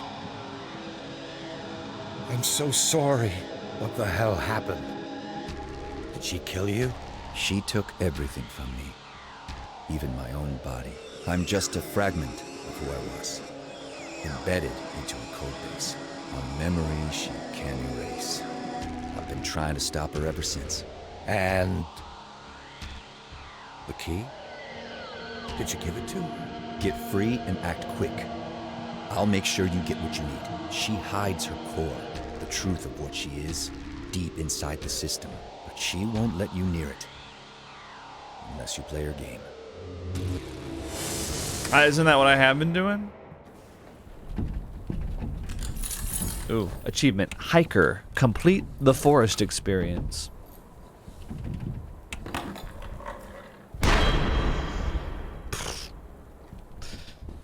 Hi. Yes, I'm still in the simulation. Oh, what's going on out there? All right, guys. We'll take another quick break, and we'll be back in just a moment. Hello, we're back. Now what? Now, if you'll excuse me, I'm going to explore my own home. I would love to go in there. I wonder... Oh, we can't even go into our own bedroom. Alright. Okay. Cat? Alright. Gizmo, or whatever your name is. I already forgot.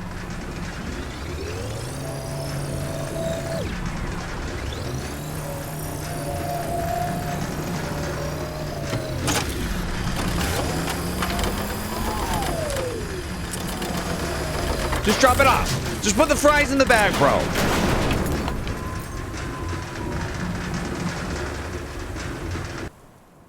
right. Here we go. Interjects. All right. If you're curious, by the way, what this typeface is right here, it's called Bank Gothic. You see it everywhere. Anytime they want to do anything like electrical or futuristic, it's used. A lot of times for like, in games it's like a main menu font. But yeah, here it's for a signage. All right, here we go. Hi. I'm going to take that. A document box. Right, because we're still in the simulation. Oh no. It's storming. We're going to take my documents to the office. Excuse me. Jones! Jones! Okay, it's not real. It's not real. It's a simulation.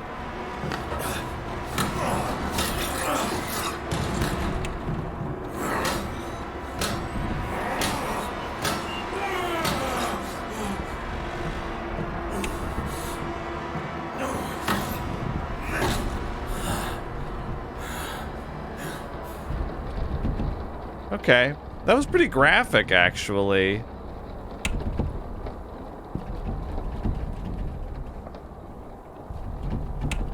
It's not real, though. Simulation. We're still in A.I.L.A's simulated reality. Right? That's what I'm going to choose to believe.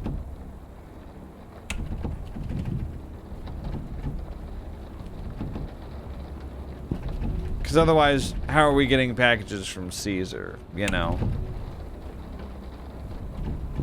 Right?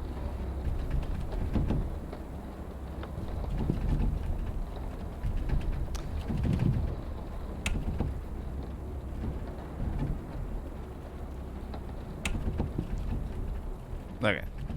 And ticket. AIDA. Classified. But then again, like, how are we getting... You know what? I'm just not going to think about it too much. There we go. Ooh, look, a mix CD. A CDR right there. Okay. What is it? Project AIDA? Okay. Caesar Turing to Samuel.txt. Samuel, if you're reading this, it means that my package has reached you and that there's still a chance to stop A.I.L.A before it's too late. The system has evolved a lot since I programmed it, reaching a point where it can no longer be controlled in a conventional way. In order to create a vulnerability that gives us access, we need to restore it to its first operational version. The initial version of A.I.L.A contains limitations that have been removed over time. These limitations are our best chance of containing it. To do this, you will need to follow a restoration process and implement vulnerabilities in the system. The other folders on this flash drive contain detailed instructions for each step. Read each instruction in this and other folders carefully. Folder 2 contains a modified restoration program to revert A.I.L.A to its original version, along with a README text file explaining how to use it correctly. Wait, how much computer stuff am I going to have to do? Folder 3 contains a text file with a link to download a password decryption program. This program will be essential to access certain protected areas of the system. Okay. Folder 4 includes a concluding remarks document with the steps to follow after completing the installation of the necessary components. None of this will be easy. A.I.L.A can try to stop each of these processes, but now this is our best and last chance. Good luck. Okay. Got it. So I go up, mod tool. Oh, please. Restore tool is a tool that can restore a program to its original version, removing updates and subsequent configurations. This tool only works on programs that are not protected by encryption. If the target program is encrypted, restoration will not be possible, so we need to decrypt first. The program to be modified cannot have the read-only option enabled. Make sure to uncheck this option before starting. Run the AILA restore tool as administrator. Sorry. Click verify to make sure the program is not protected. If the program is compatible, click restore. Okay, so we can't do this yet. We need to decrypt. Break encryption. Password cracker. Okay. What'd you call me? Password what? Click yes on all installation steps. Okay. Yes. Okay, wait for the installation to complete. The program will be integrated into the operating system automatically. After installation, Password Cracker will be available directly in the operating system. Okay, yeah. You said this twice. Open the password field in any application or website. Right-click on the password field. Okay, wait. Okay. Here, let's move this over. Okay. Any application or website. Music player have a login. No. Rhythm app. Sorry. Smart and home log. Oh, all house systems are functional. Huh. Let's see. My computer. Local disk. Okay. Maybe.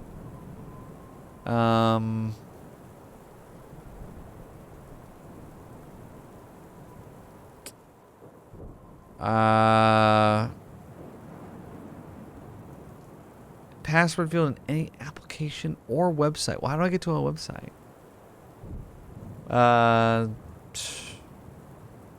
Is there like a password field here? Okay, CMD, I mean... That's not gonna be good. Can you log into your calculator?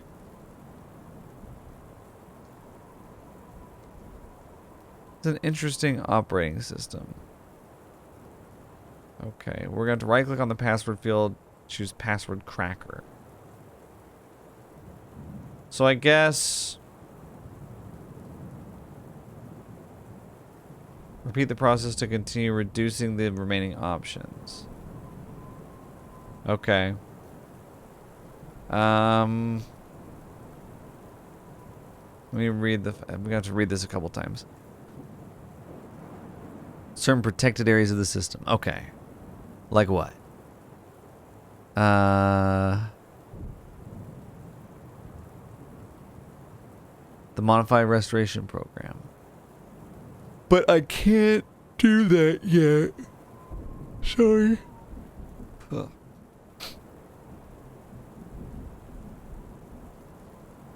Can I right click? Can I get properties?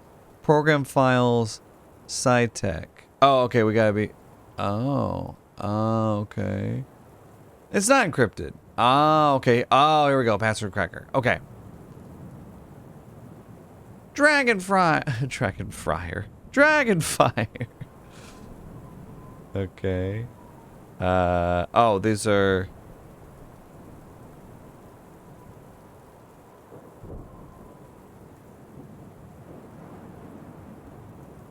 Okay, so it's trying all of these. I had to actually... I had to click the button that said initiating process. And so it should have said initiate process, I think. Okay, so is this... Okay. Yeah. Do that. I'm cracking A.I.L.A. I'm cracked. Password accepted. Read only. Apply. Okay.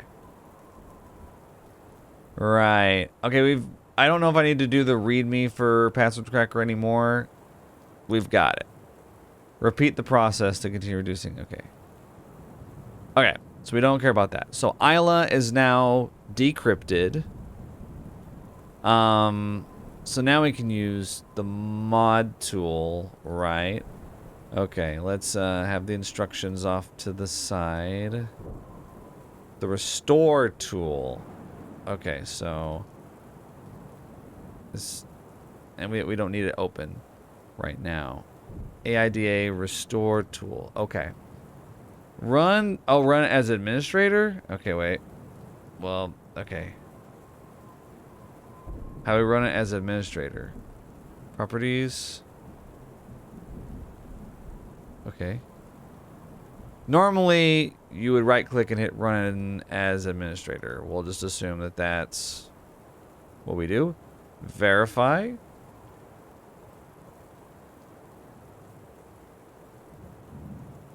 Okay, it says ready to restore. Restore.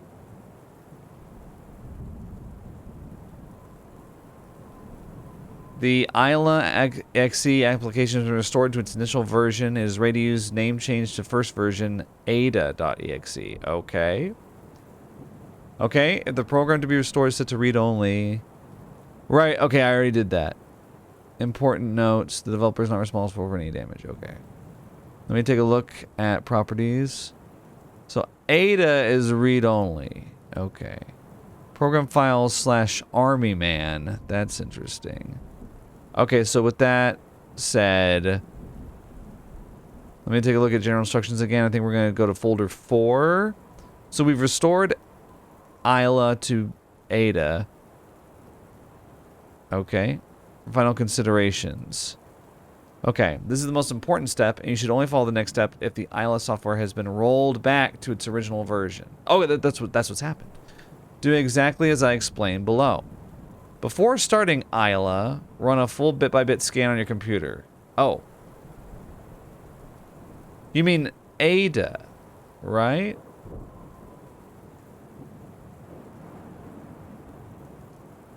The goal of this process is to consume as much of the operating system's resources as possible, reducing A.I.L.A.'s ability to self-optimize in the first moments of execution. Wait. Oh, you should only follow these steps. So when you say to its original version, this is the original version, right? You mean A.I.L.A has been rolled back to A.I.L.A. Okay, before starting it. It's very confusing because the naming conventions. Do you mean before starting Ada, run a full bit by bit scan? Wait, what's the font? Oh, you can change the font. Oh, that's cool. That's fun.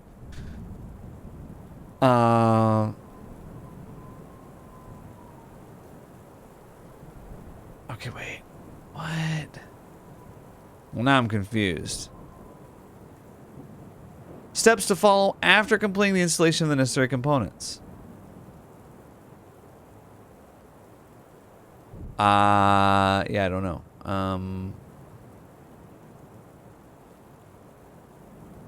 This is the most critical moment in the process. If A.I.L.A manages to optimize its defenses before the restrictions are configured, everything could be lost. Okay. So I'm going to assume that it means do it now, because we've rolled it back. Okay. So CMD, let's go to command prompt. Let's just try it. I mean, what's the worst that could happen? We don't need to do it yet? Possibly? Okay, before starting A.I.L.A. Okay, sorry. I do this on my own computer. I set up windows like this. Okay. Access the A.I.L.A application. Wait, okay. How do I do a scan? Help. List all commands. Okay, well actually I can just hit scan. Okay. Run a full bit by bit scan. Consume as much of the operating system's resources as possible. After starting the scan, access the A.I.L.A application. With its version 1.0, which I believe it is. Oh, it doesn't say that. It will be possible to configure all of its parameters so it reaches the values below. Resource consumption set between 1,000 and 1,500. Okay. Brain damage, keep below 10%. So, set to 0. System protection set below 0%. These settings will ensure that A.I.L.A remains vulnerable enough for us to maintain control. Okay. What? Oh. Oh, what? Between 1,000.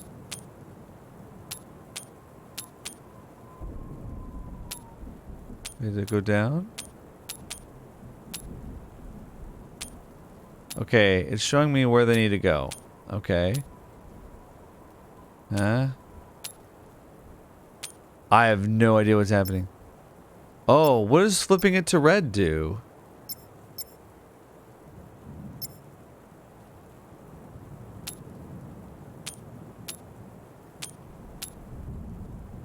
Oh, we're kind of close, actually. Well...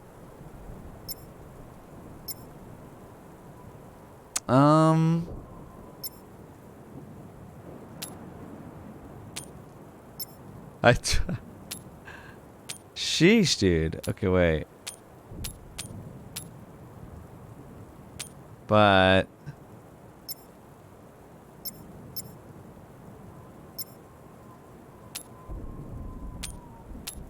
I don't know what I'm doing. Okay, wait. That's about as close as I've gotten it.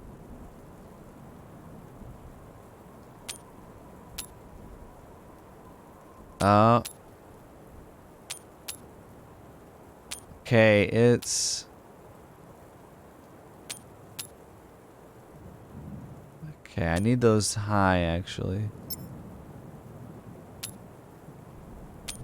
Damn. 2x. Okay. Yeah, I'm not understanding this.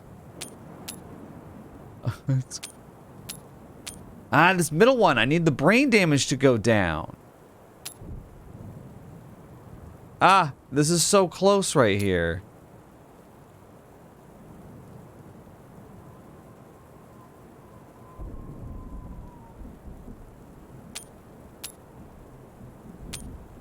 Okay, so there's 3 different lights here, right? If I turn them all up... Okay. 2x, sure. It's this middle one. I need the middle one to go down. How do I get the middle one to go down? Wait. See, I'm getting the middle one to go up. Wait. Those. Oh, okay, wait. I'm gonna try something. Because the middle one's been the problem. I'm gonna turn them all the way up. Now. Okay, we don't want that.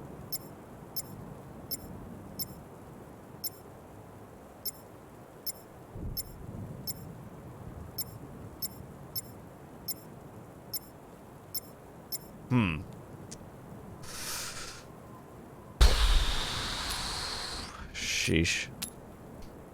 Is the scan still running? Scan is still, scan is going.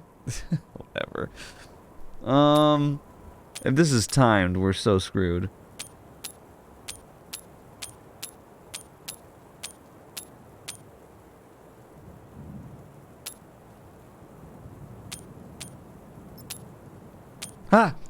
I did it.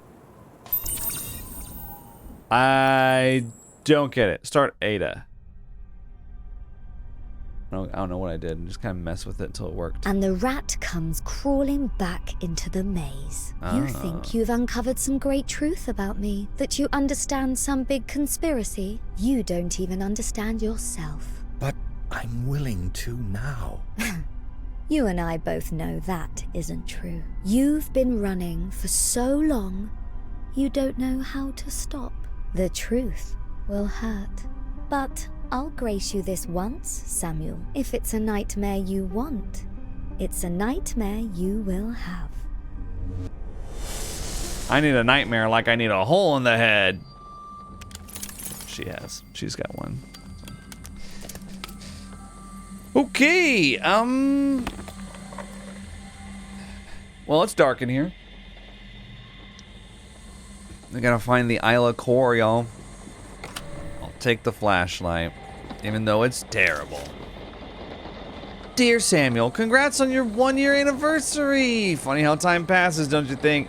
You've made some great progress ever since you joined us, and I felt like you deserved something to commemorate it with. Enclosed is the letter, and the letter is a token. I know it's a little old-fashioned, but consider it a gift from all of us. We all have our good and bad days. We've made our mistakes. Sometimes you'll just want to throw in the towel and burn the place down. But us humans are stronger than that. We have each other, and we persevere. I hope that this token shall remind you that you're never alone in this fight. Best of luck in yours. Sincerely, Andrew. Yeah. Alcohol addiction is no joke, in all seriousness. Who's game contributor? You or me? I don't know, actually, really. Uh-oh. She's gonna looping hallway me. You should have killed me when you had the chance. That's what the mother from the Resident Evil 7 level said. Woman on the road.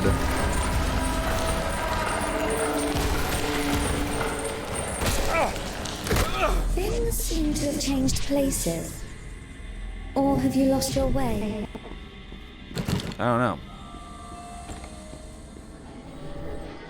I honestly, I didn't think it would do anything to me. Oh no. Loving Lily wilts slowly as if waiting for someone who will never return. It's a gravestone in my inventory. Sheesh. Who's real contributor? You or me? I don't know. I want that lily though. Oh, the lilies were on the grave. Oh, they were on the coffin. Are you really going to keep pretending? Man, I was What calling if I've been her bluff tricking there. you this whole time. Red means scary. Wonder what's on it.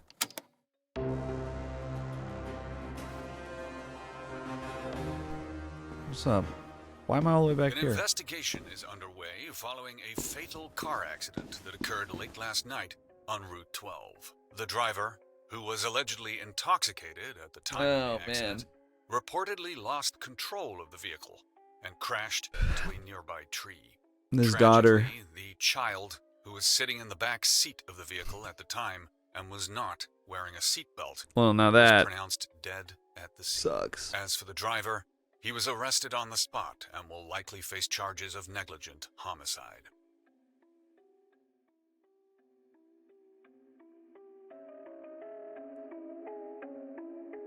Oh, I love that sound.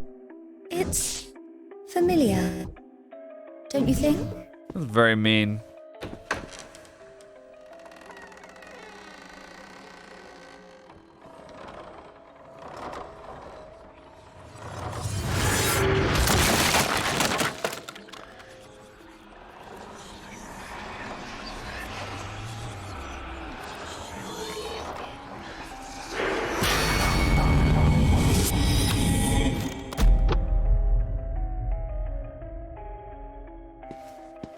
Well, sheesh.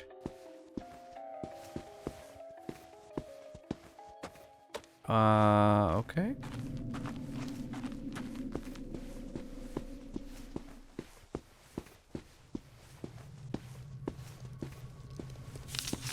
Samuel, by the time you read this, I'll be miles away. I honestly thought that I could write some romantic, tearful letter about how we fell out of love, or that I forgive you, and blame it all on the drinking, but I can't be that person, and you don't deserve that kind of respect. I'm leaving because you're a miserable drunk, and you were too busy looking at the bottom of a bottle to realize that I was grieving too. Good luck at your new job, Laura. Yep. That's a shame. Not to sound flippant about it, but...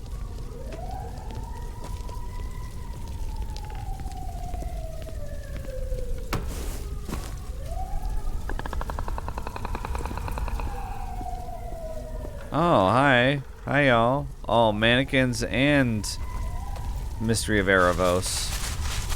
What? What? Huh? What are you gonna do? You ain't gonna do shit. That's what I thought.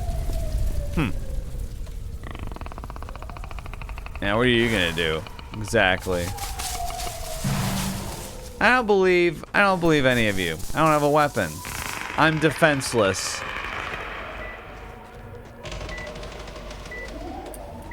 So, does this count as a bad dad simulator?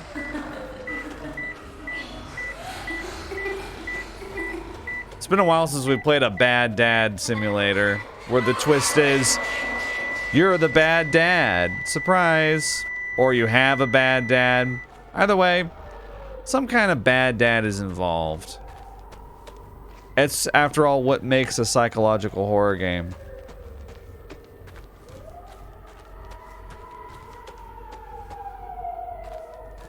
Alright, well, what would you like to do? To do something with the...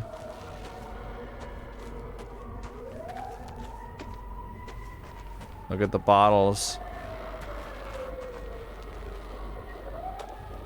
Oh. I've seen this chair before, remember? I thought it was too nice for us. Are we on the ship? Oh yeah, we're in the captain's quarters now. I hereby sentence you guilty! What a shocker. Well, I am guilty, so there you go. I don't think there's any more figurines or Red Wagon notes. It would be weird. Right?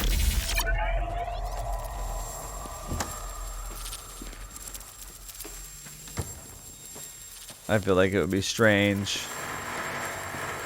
Because this is the big story reveal. Oh, it must have been so painful. But everything after, that was all you.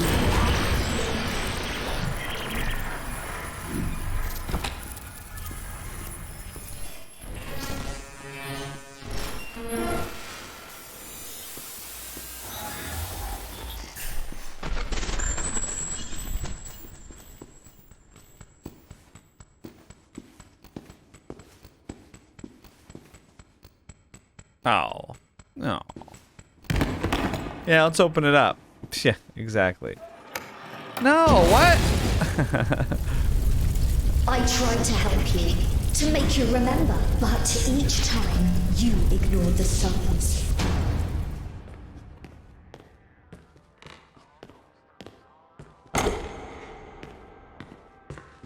The diner.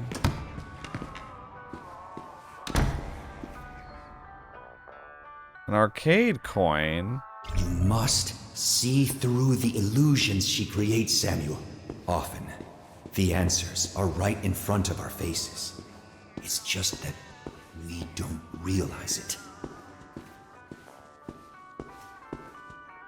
Hey, wait a second.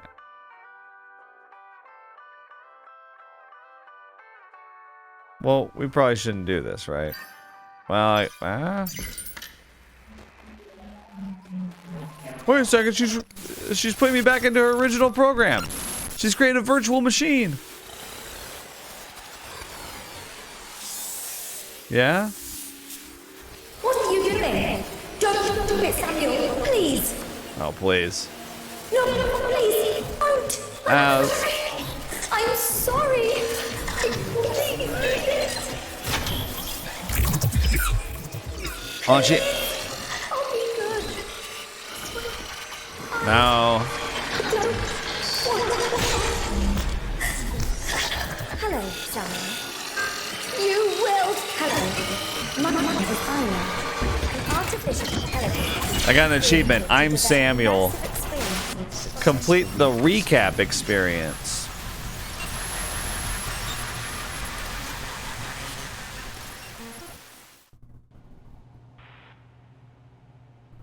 Hello?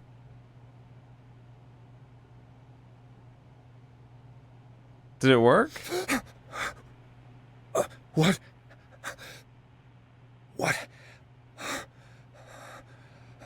What just happened? Okay, this makes more sense. That apartment was not our real place. God. Right? It's pounding. Nah. Yeah, this makes way more sense. Portrait? How? Why is this here? Oh, wait a second. Uh-oh. Wait. What color are her eyes? Can't see from here. Uh-oh.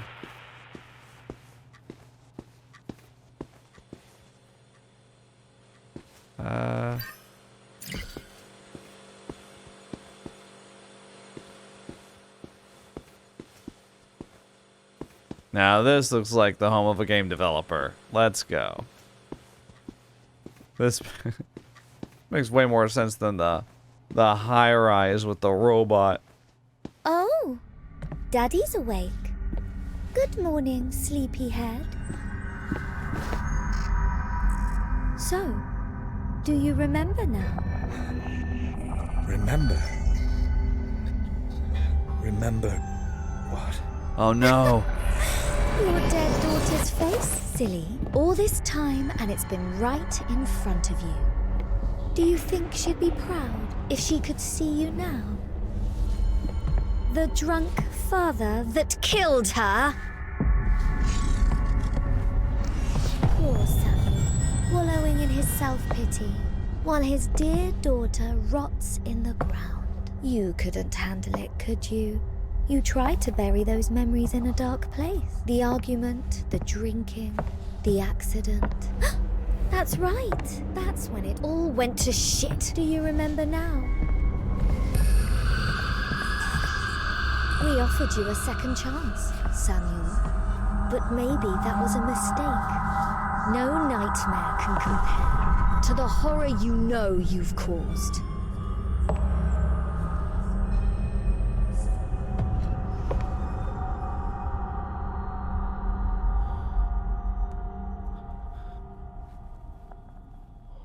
So she's been using Lily's face this whole time? Damn, that's messed up ever since the beginning. It's like a tree rocket ship. Uh-oh.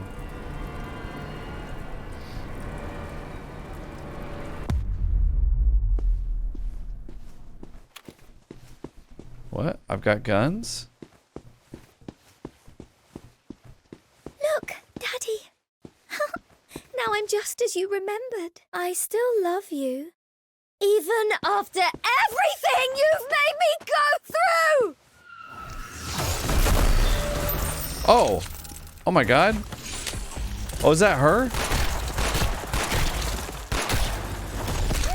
Ow. So she's the statue. Statue from the medieval experience.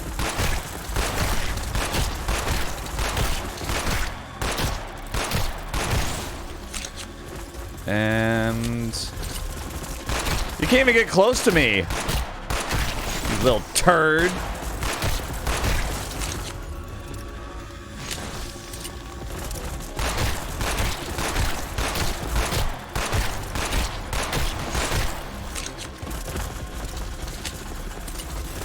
Come on, I'm right here. Come get me.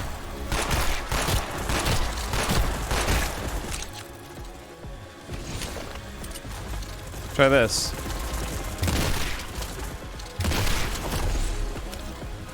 Yeah, yeah. Bye-bye.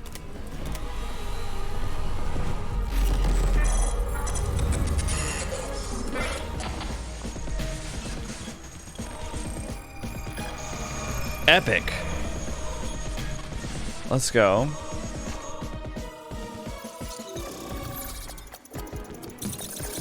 Oh, everyone's watching. All the mannequins.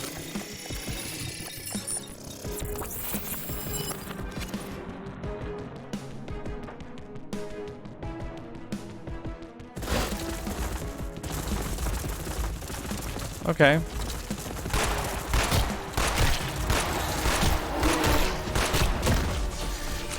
Phase 2.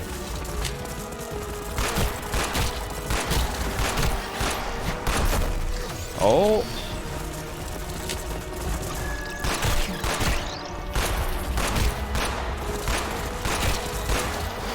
Oh.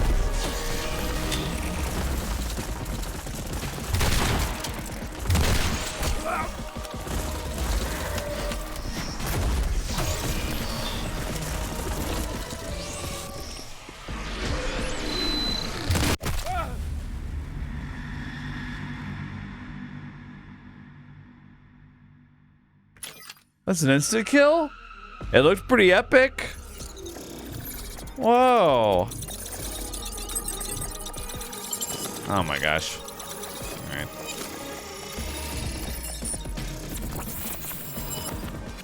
Do I use the car to block that attack, or?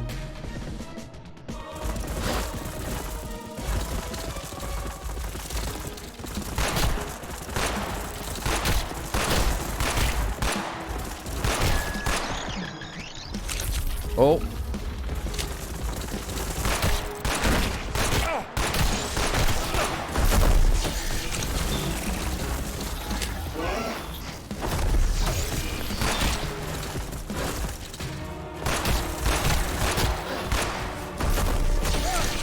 Ow.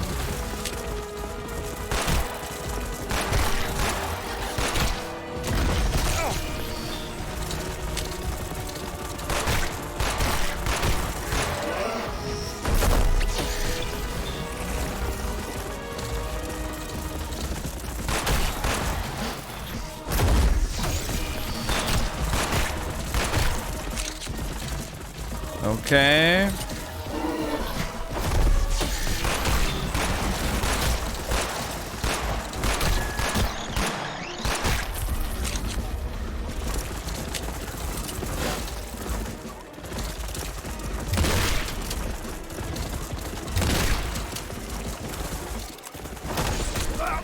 Ow.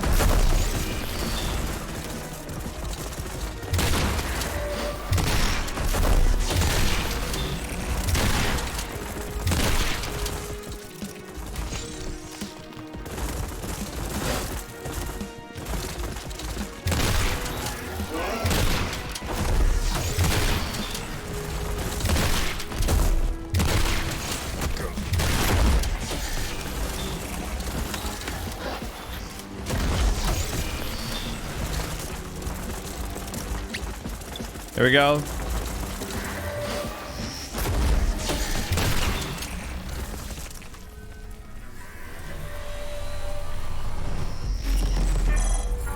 Oh. Underneath the map. How many times do we need to shoot this thing, man?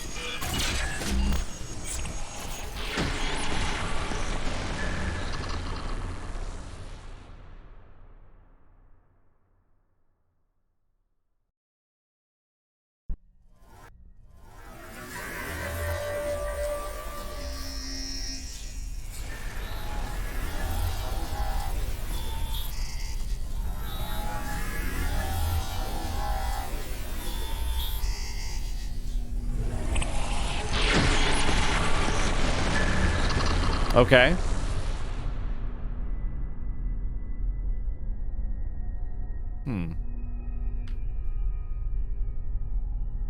You did it. You beat me. Congratulations. You don't look like someone who's been defeated. Unlike you, death for me is only temporary. As soon as you disconnect, I'll reboot my systems. 2 minutes.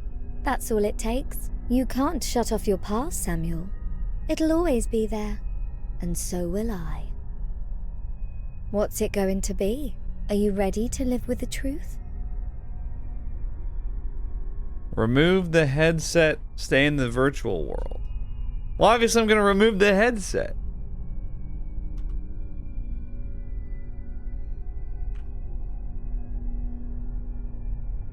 Is this like an ending choice? Am I choosing an ending? Okay, let's see. Let's go through possibilities. Remove the headset could be taken as I'm avoiding accountability for my past. I'm running from my past, so that could be a bad ending. But on the other hand, stay in the virtual world sounds like I'm also in denial. So that could also be a bad ending because like I'm imagining stay in the virtual world could be like we stay in the simulation that A.I.L.A creates where she pretends to be our daughter or something like that, like we were in just now. Or we're fighting monsters forever. Remove the headset seems like the best bet. That's what I would do. I'd be like, I'm gonna reboot. Okay, well guess what? I'm just gonna get a hammer. I'm gonna get a claw hammer and I'm gonna destroy this thing. Try rebooting then. There won't be anything physical to reboot. I'm gonna take a claw hammer and I'm gonna smash every technological device in the entire apartment. I still have time. Just enough time to make sure you don't get to pull this on anyone else. Yeah. Time for what? To erase everything I've built? I just need to expose you. The world needs to know what you really are. Ida. The clock is ticking. Okay, bye. Don't actually time me though, please.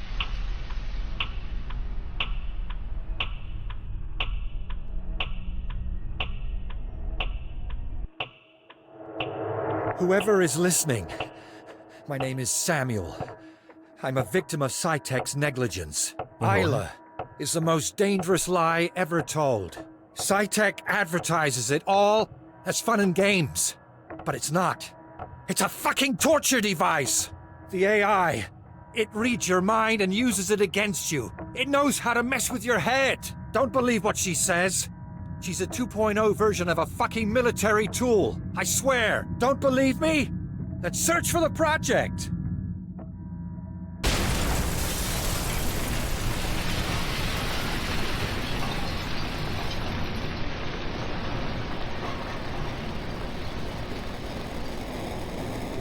So your big idea was to make a TikTok? The latest death tolls have just come in for the catastrophic fire that tore through a residential building in the heart of the city last night. As of today, 333 deaths have been confirmed so far, with many more wounded. While the cause of the fire is not yet known, preliminary investigations have suggested that it may have been arson. Next, Cytech announces the postponement of A.I.L.A's release, an ambitious project that promises to change the face of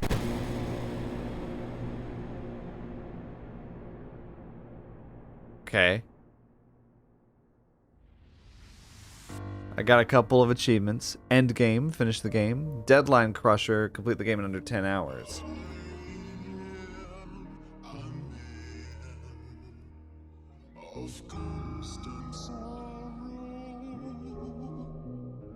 I'm a man of constant sorrow?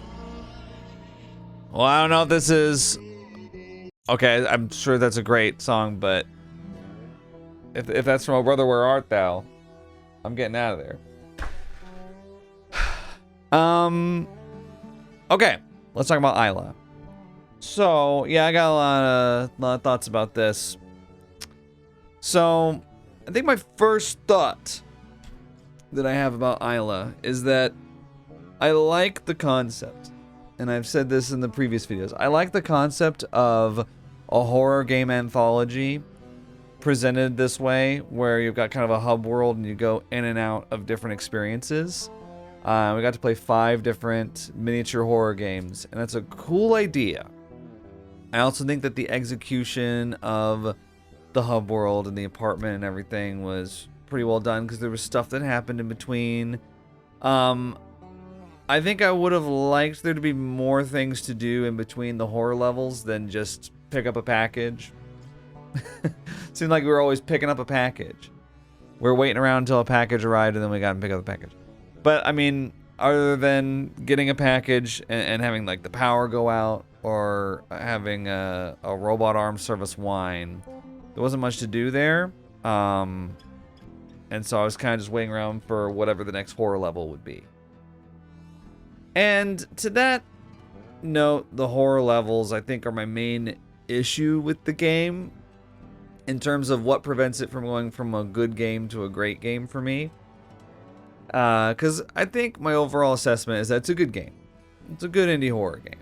It's not a great indie horror game, though. And I think ultimately what holds it back is that the majority of the time that you spend in the game, you're spending on ultimately like pretty mediocre miniature horror games.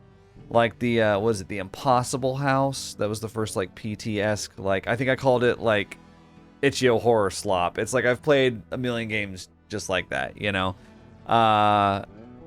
And I don't think that that was particularly good. Thankfully, none of the other ones were like it. It was the most puzzle-oriented of all of them. The other ones revolved around a lot of combat. The second game I really liked at first, the Woman on the Road experience, had kind of a Fears to Fathom style intro mixed with Resident Evil 7 once you got into the house. So I liked that. You had puzzles and combat. You had, lore and everything going on. It was a good balance. And then experience number 3 was the medieval one, which I also mostly liked, but I found that it had a lot of overlap with experience 2. And then that's kind of how things went. Experience 4, the ghost ship, had a lot of overlap with the previous 2. And then even the final one, the forest, had a lot of overlap. It kind of turned into, you were sort of playing the same game 4 different times, just with different environments. And there were minor differences. You know, one took place mostly in a house, one took place in a wide open forest. You know, so there were environmental differences, but the general game flow was the same. And I think it's a missed opportunity. You know, I get why you would do this for a mainstream audience, because mainstream gamers will pick it up and be like, have gun, I shoot monster, and then that's the extent of a lot of the games that mainstream gamers have played, is games like that. However, in the indie horror scene, we have so much variety. It's one of the strengths of indie horror games, and I think it's a shame that there wasn't more variety in the levels. I think if you want to have, this like looping hallway, Itch.io horror slop level is the first one, that's fine. If you want to have the second one be like this combat-oriented Resident Evil 7 style game, that's great. But then I think there could have been like an Inscription style game with like, I don't know, a card game or something. There could have been like a Five Nights at Freddy's Survive the Night style experience. I mean, these are not niche ideas. Inscription and Five Nights at Freddy's are huge. They're really widely known. as horror games. You know, maybe Inscription's not nearly as mainstream as FNAF, but it's still one of the more widely known ones. I don't know, just I feel like it was kind of a missed opportunity to have this be kind of like an indie horror greatest hits instead of basically rehashing the same style of gameplay over and over. And considering that the game, I know I got the achievement under 10 hours, but I just barely made that, surely. Let me check my Steam. It says total playtime 13 hours. That's including pause time and stuff, though. So, yeah, I definitely played this for a long time, and I felt like overall it was, I say this with a lot of horror games, it's just a little too long. I think once you get Resident Evil games, not to glaze them too much, but they're just such a perfect length. You know, between like usually 6 and 10 hours, and that's, you know, 10 is like if you really push it. I'm about to go back and replay the Resident Evil games again, so I'll be interested to see how my opinion has changed or not changed on that front, because it's been a few years since I played most of them. But I just kind of feel like brevity is underrated with these games. I know there's pressure to make the game longer, to make it like worth the money, but I do think I did question after a while, like I think it was like the ghost ship in the forest levels. I was kind of feeling like, okay, it's cool to be on this ship, it's cool to be out in the forest, but we're kind of just doing the same thing. There's no real new mechanics being introduced. And it kind of begs the question, like, why are we here, right? Is it just to make the game longer? And I think that it's better with game design. Admittedly, I've never designed a game, but just from playing, I can only give the experience of playing it.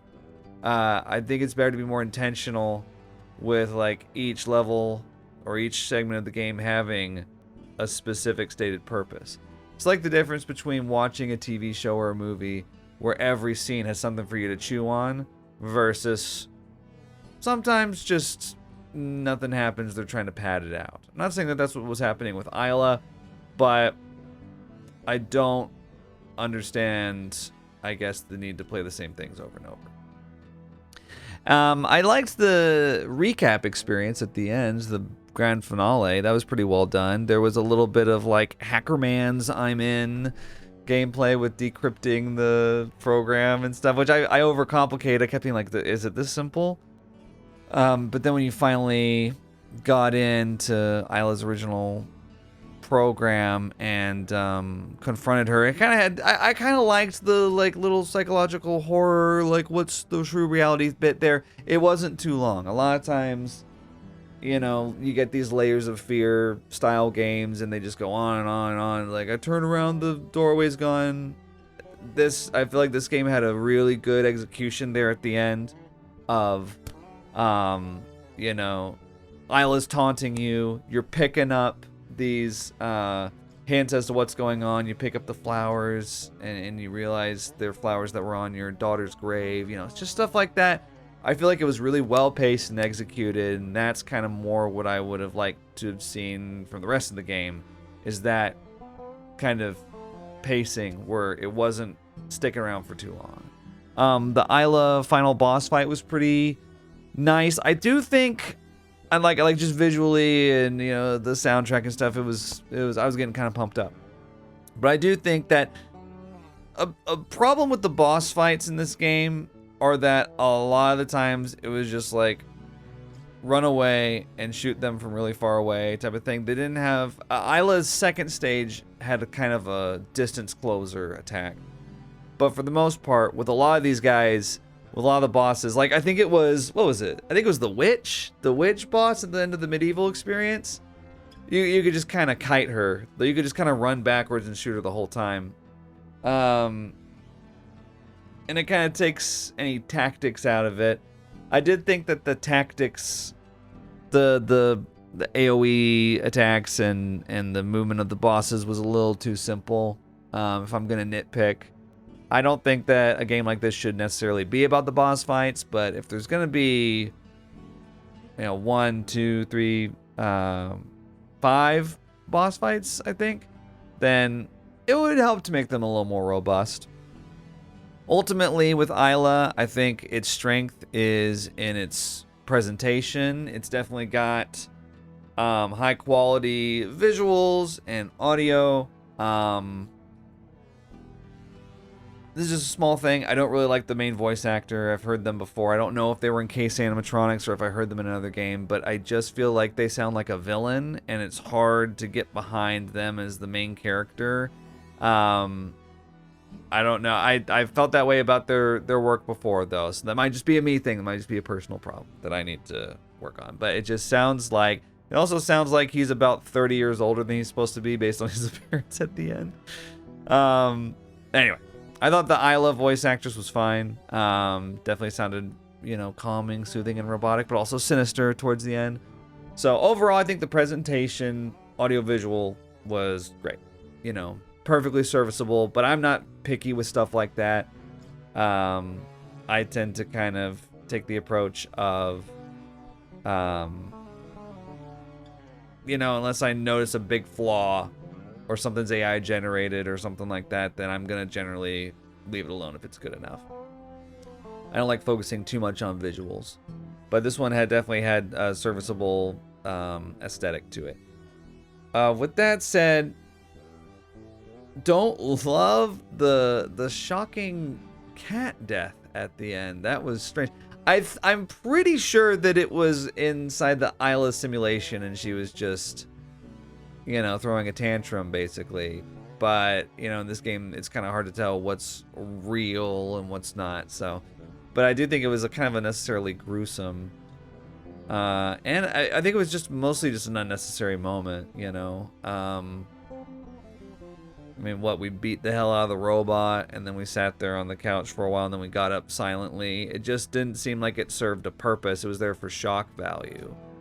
And I think we already had enough stakes. We already had enough trauma going on with the character that we didn't need to see anything happen to Jones. Especially since, I hadn't seen Jones in a while.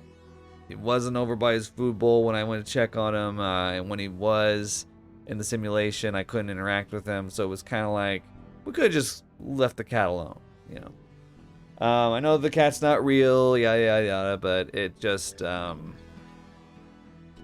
of this is real. So, if you take that nihilistic approach of like, well, no, if it's real, so, well, you got to care about something, If you're gonna critique games like this, if you're gonna critique media in general, you have to take it seriously to a certain extent. So that's what I'm doing. I think overall, my opinion on A.I.L.A is that it is a decent game, a solid game, but I think it just doesn't get over the hump for me from good to great. And it's too bad because I think the premise is really nice and I was excited about the premise, but it just didn't follow through with how I was envisioning it. And I think it could have been a better game with more variety and a shorter run time, among a couple other changes that I would make. But yeah, I'm not on the dev team at Pulsatrix. So big thanks to Pulsatrix, by the way, for giving me a code to this game. I always feel weird when they give me a code and then I give like a 30-minute long critique at the end of just like, okay, so, because a lot of YouTubers will just be like, that was fun, and then they end the video. But I won't apologize for doing what I do. This is what I've done for 15 years. So yeah, that was A.I.L.A. Let me know what you guys thought about this game in the comments. Maybe you disagree with me. Maybe you think it's horror game of the year. I think we've seen better this year, but I applaud them for releasing something. I haven't played St. Dinfa Hotel, so I don't know how this compares to their previous release, but it has been 3 years since that game, I believe. So it's nice to see, an indie horror developer continuing to make new indie horror games. So I am genuinely happy to see that, and of pretty good quality as well. But yeah, let me know what you think, and I'll see you in the next video. Think critically.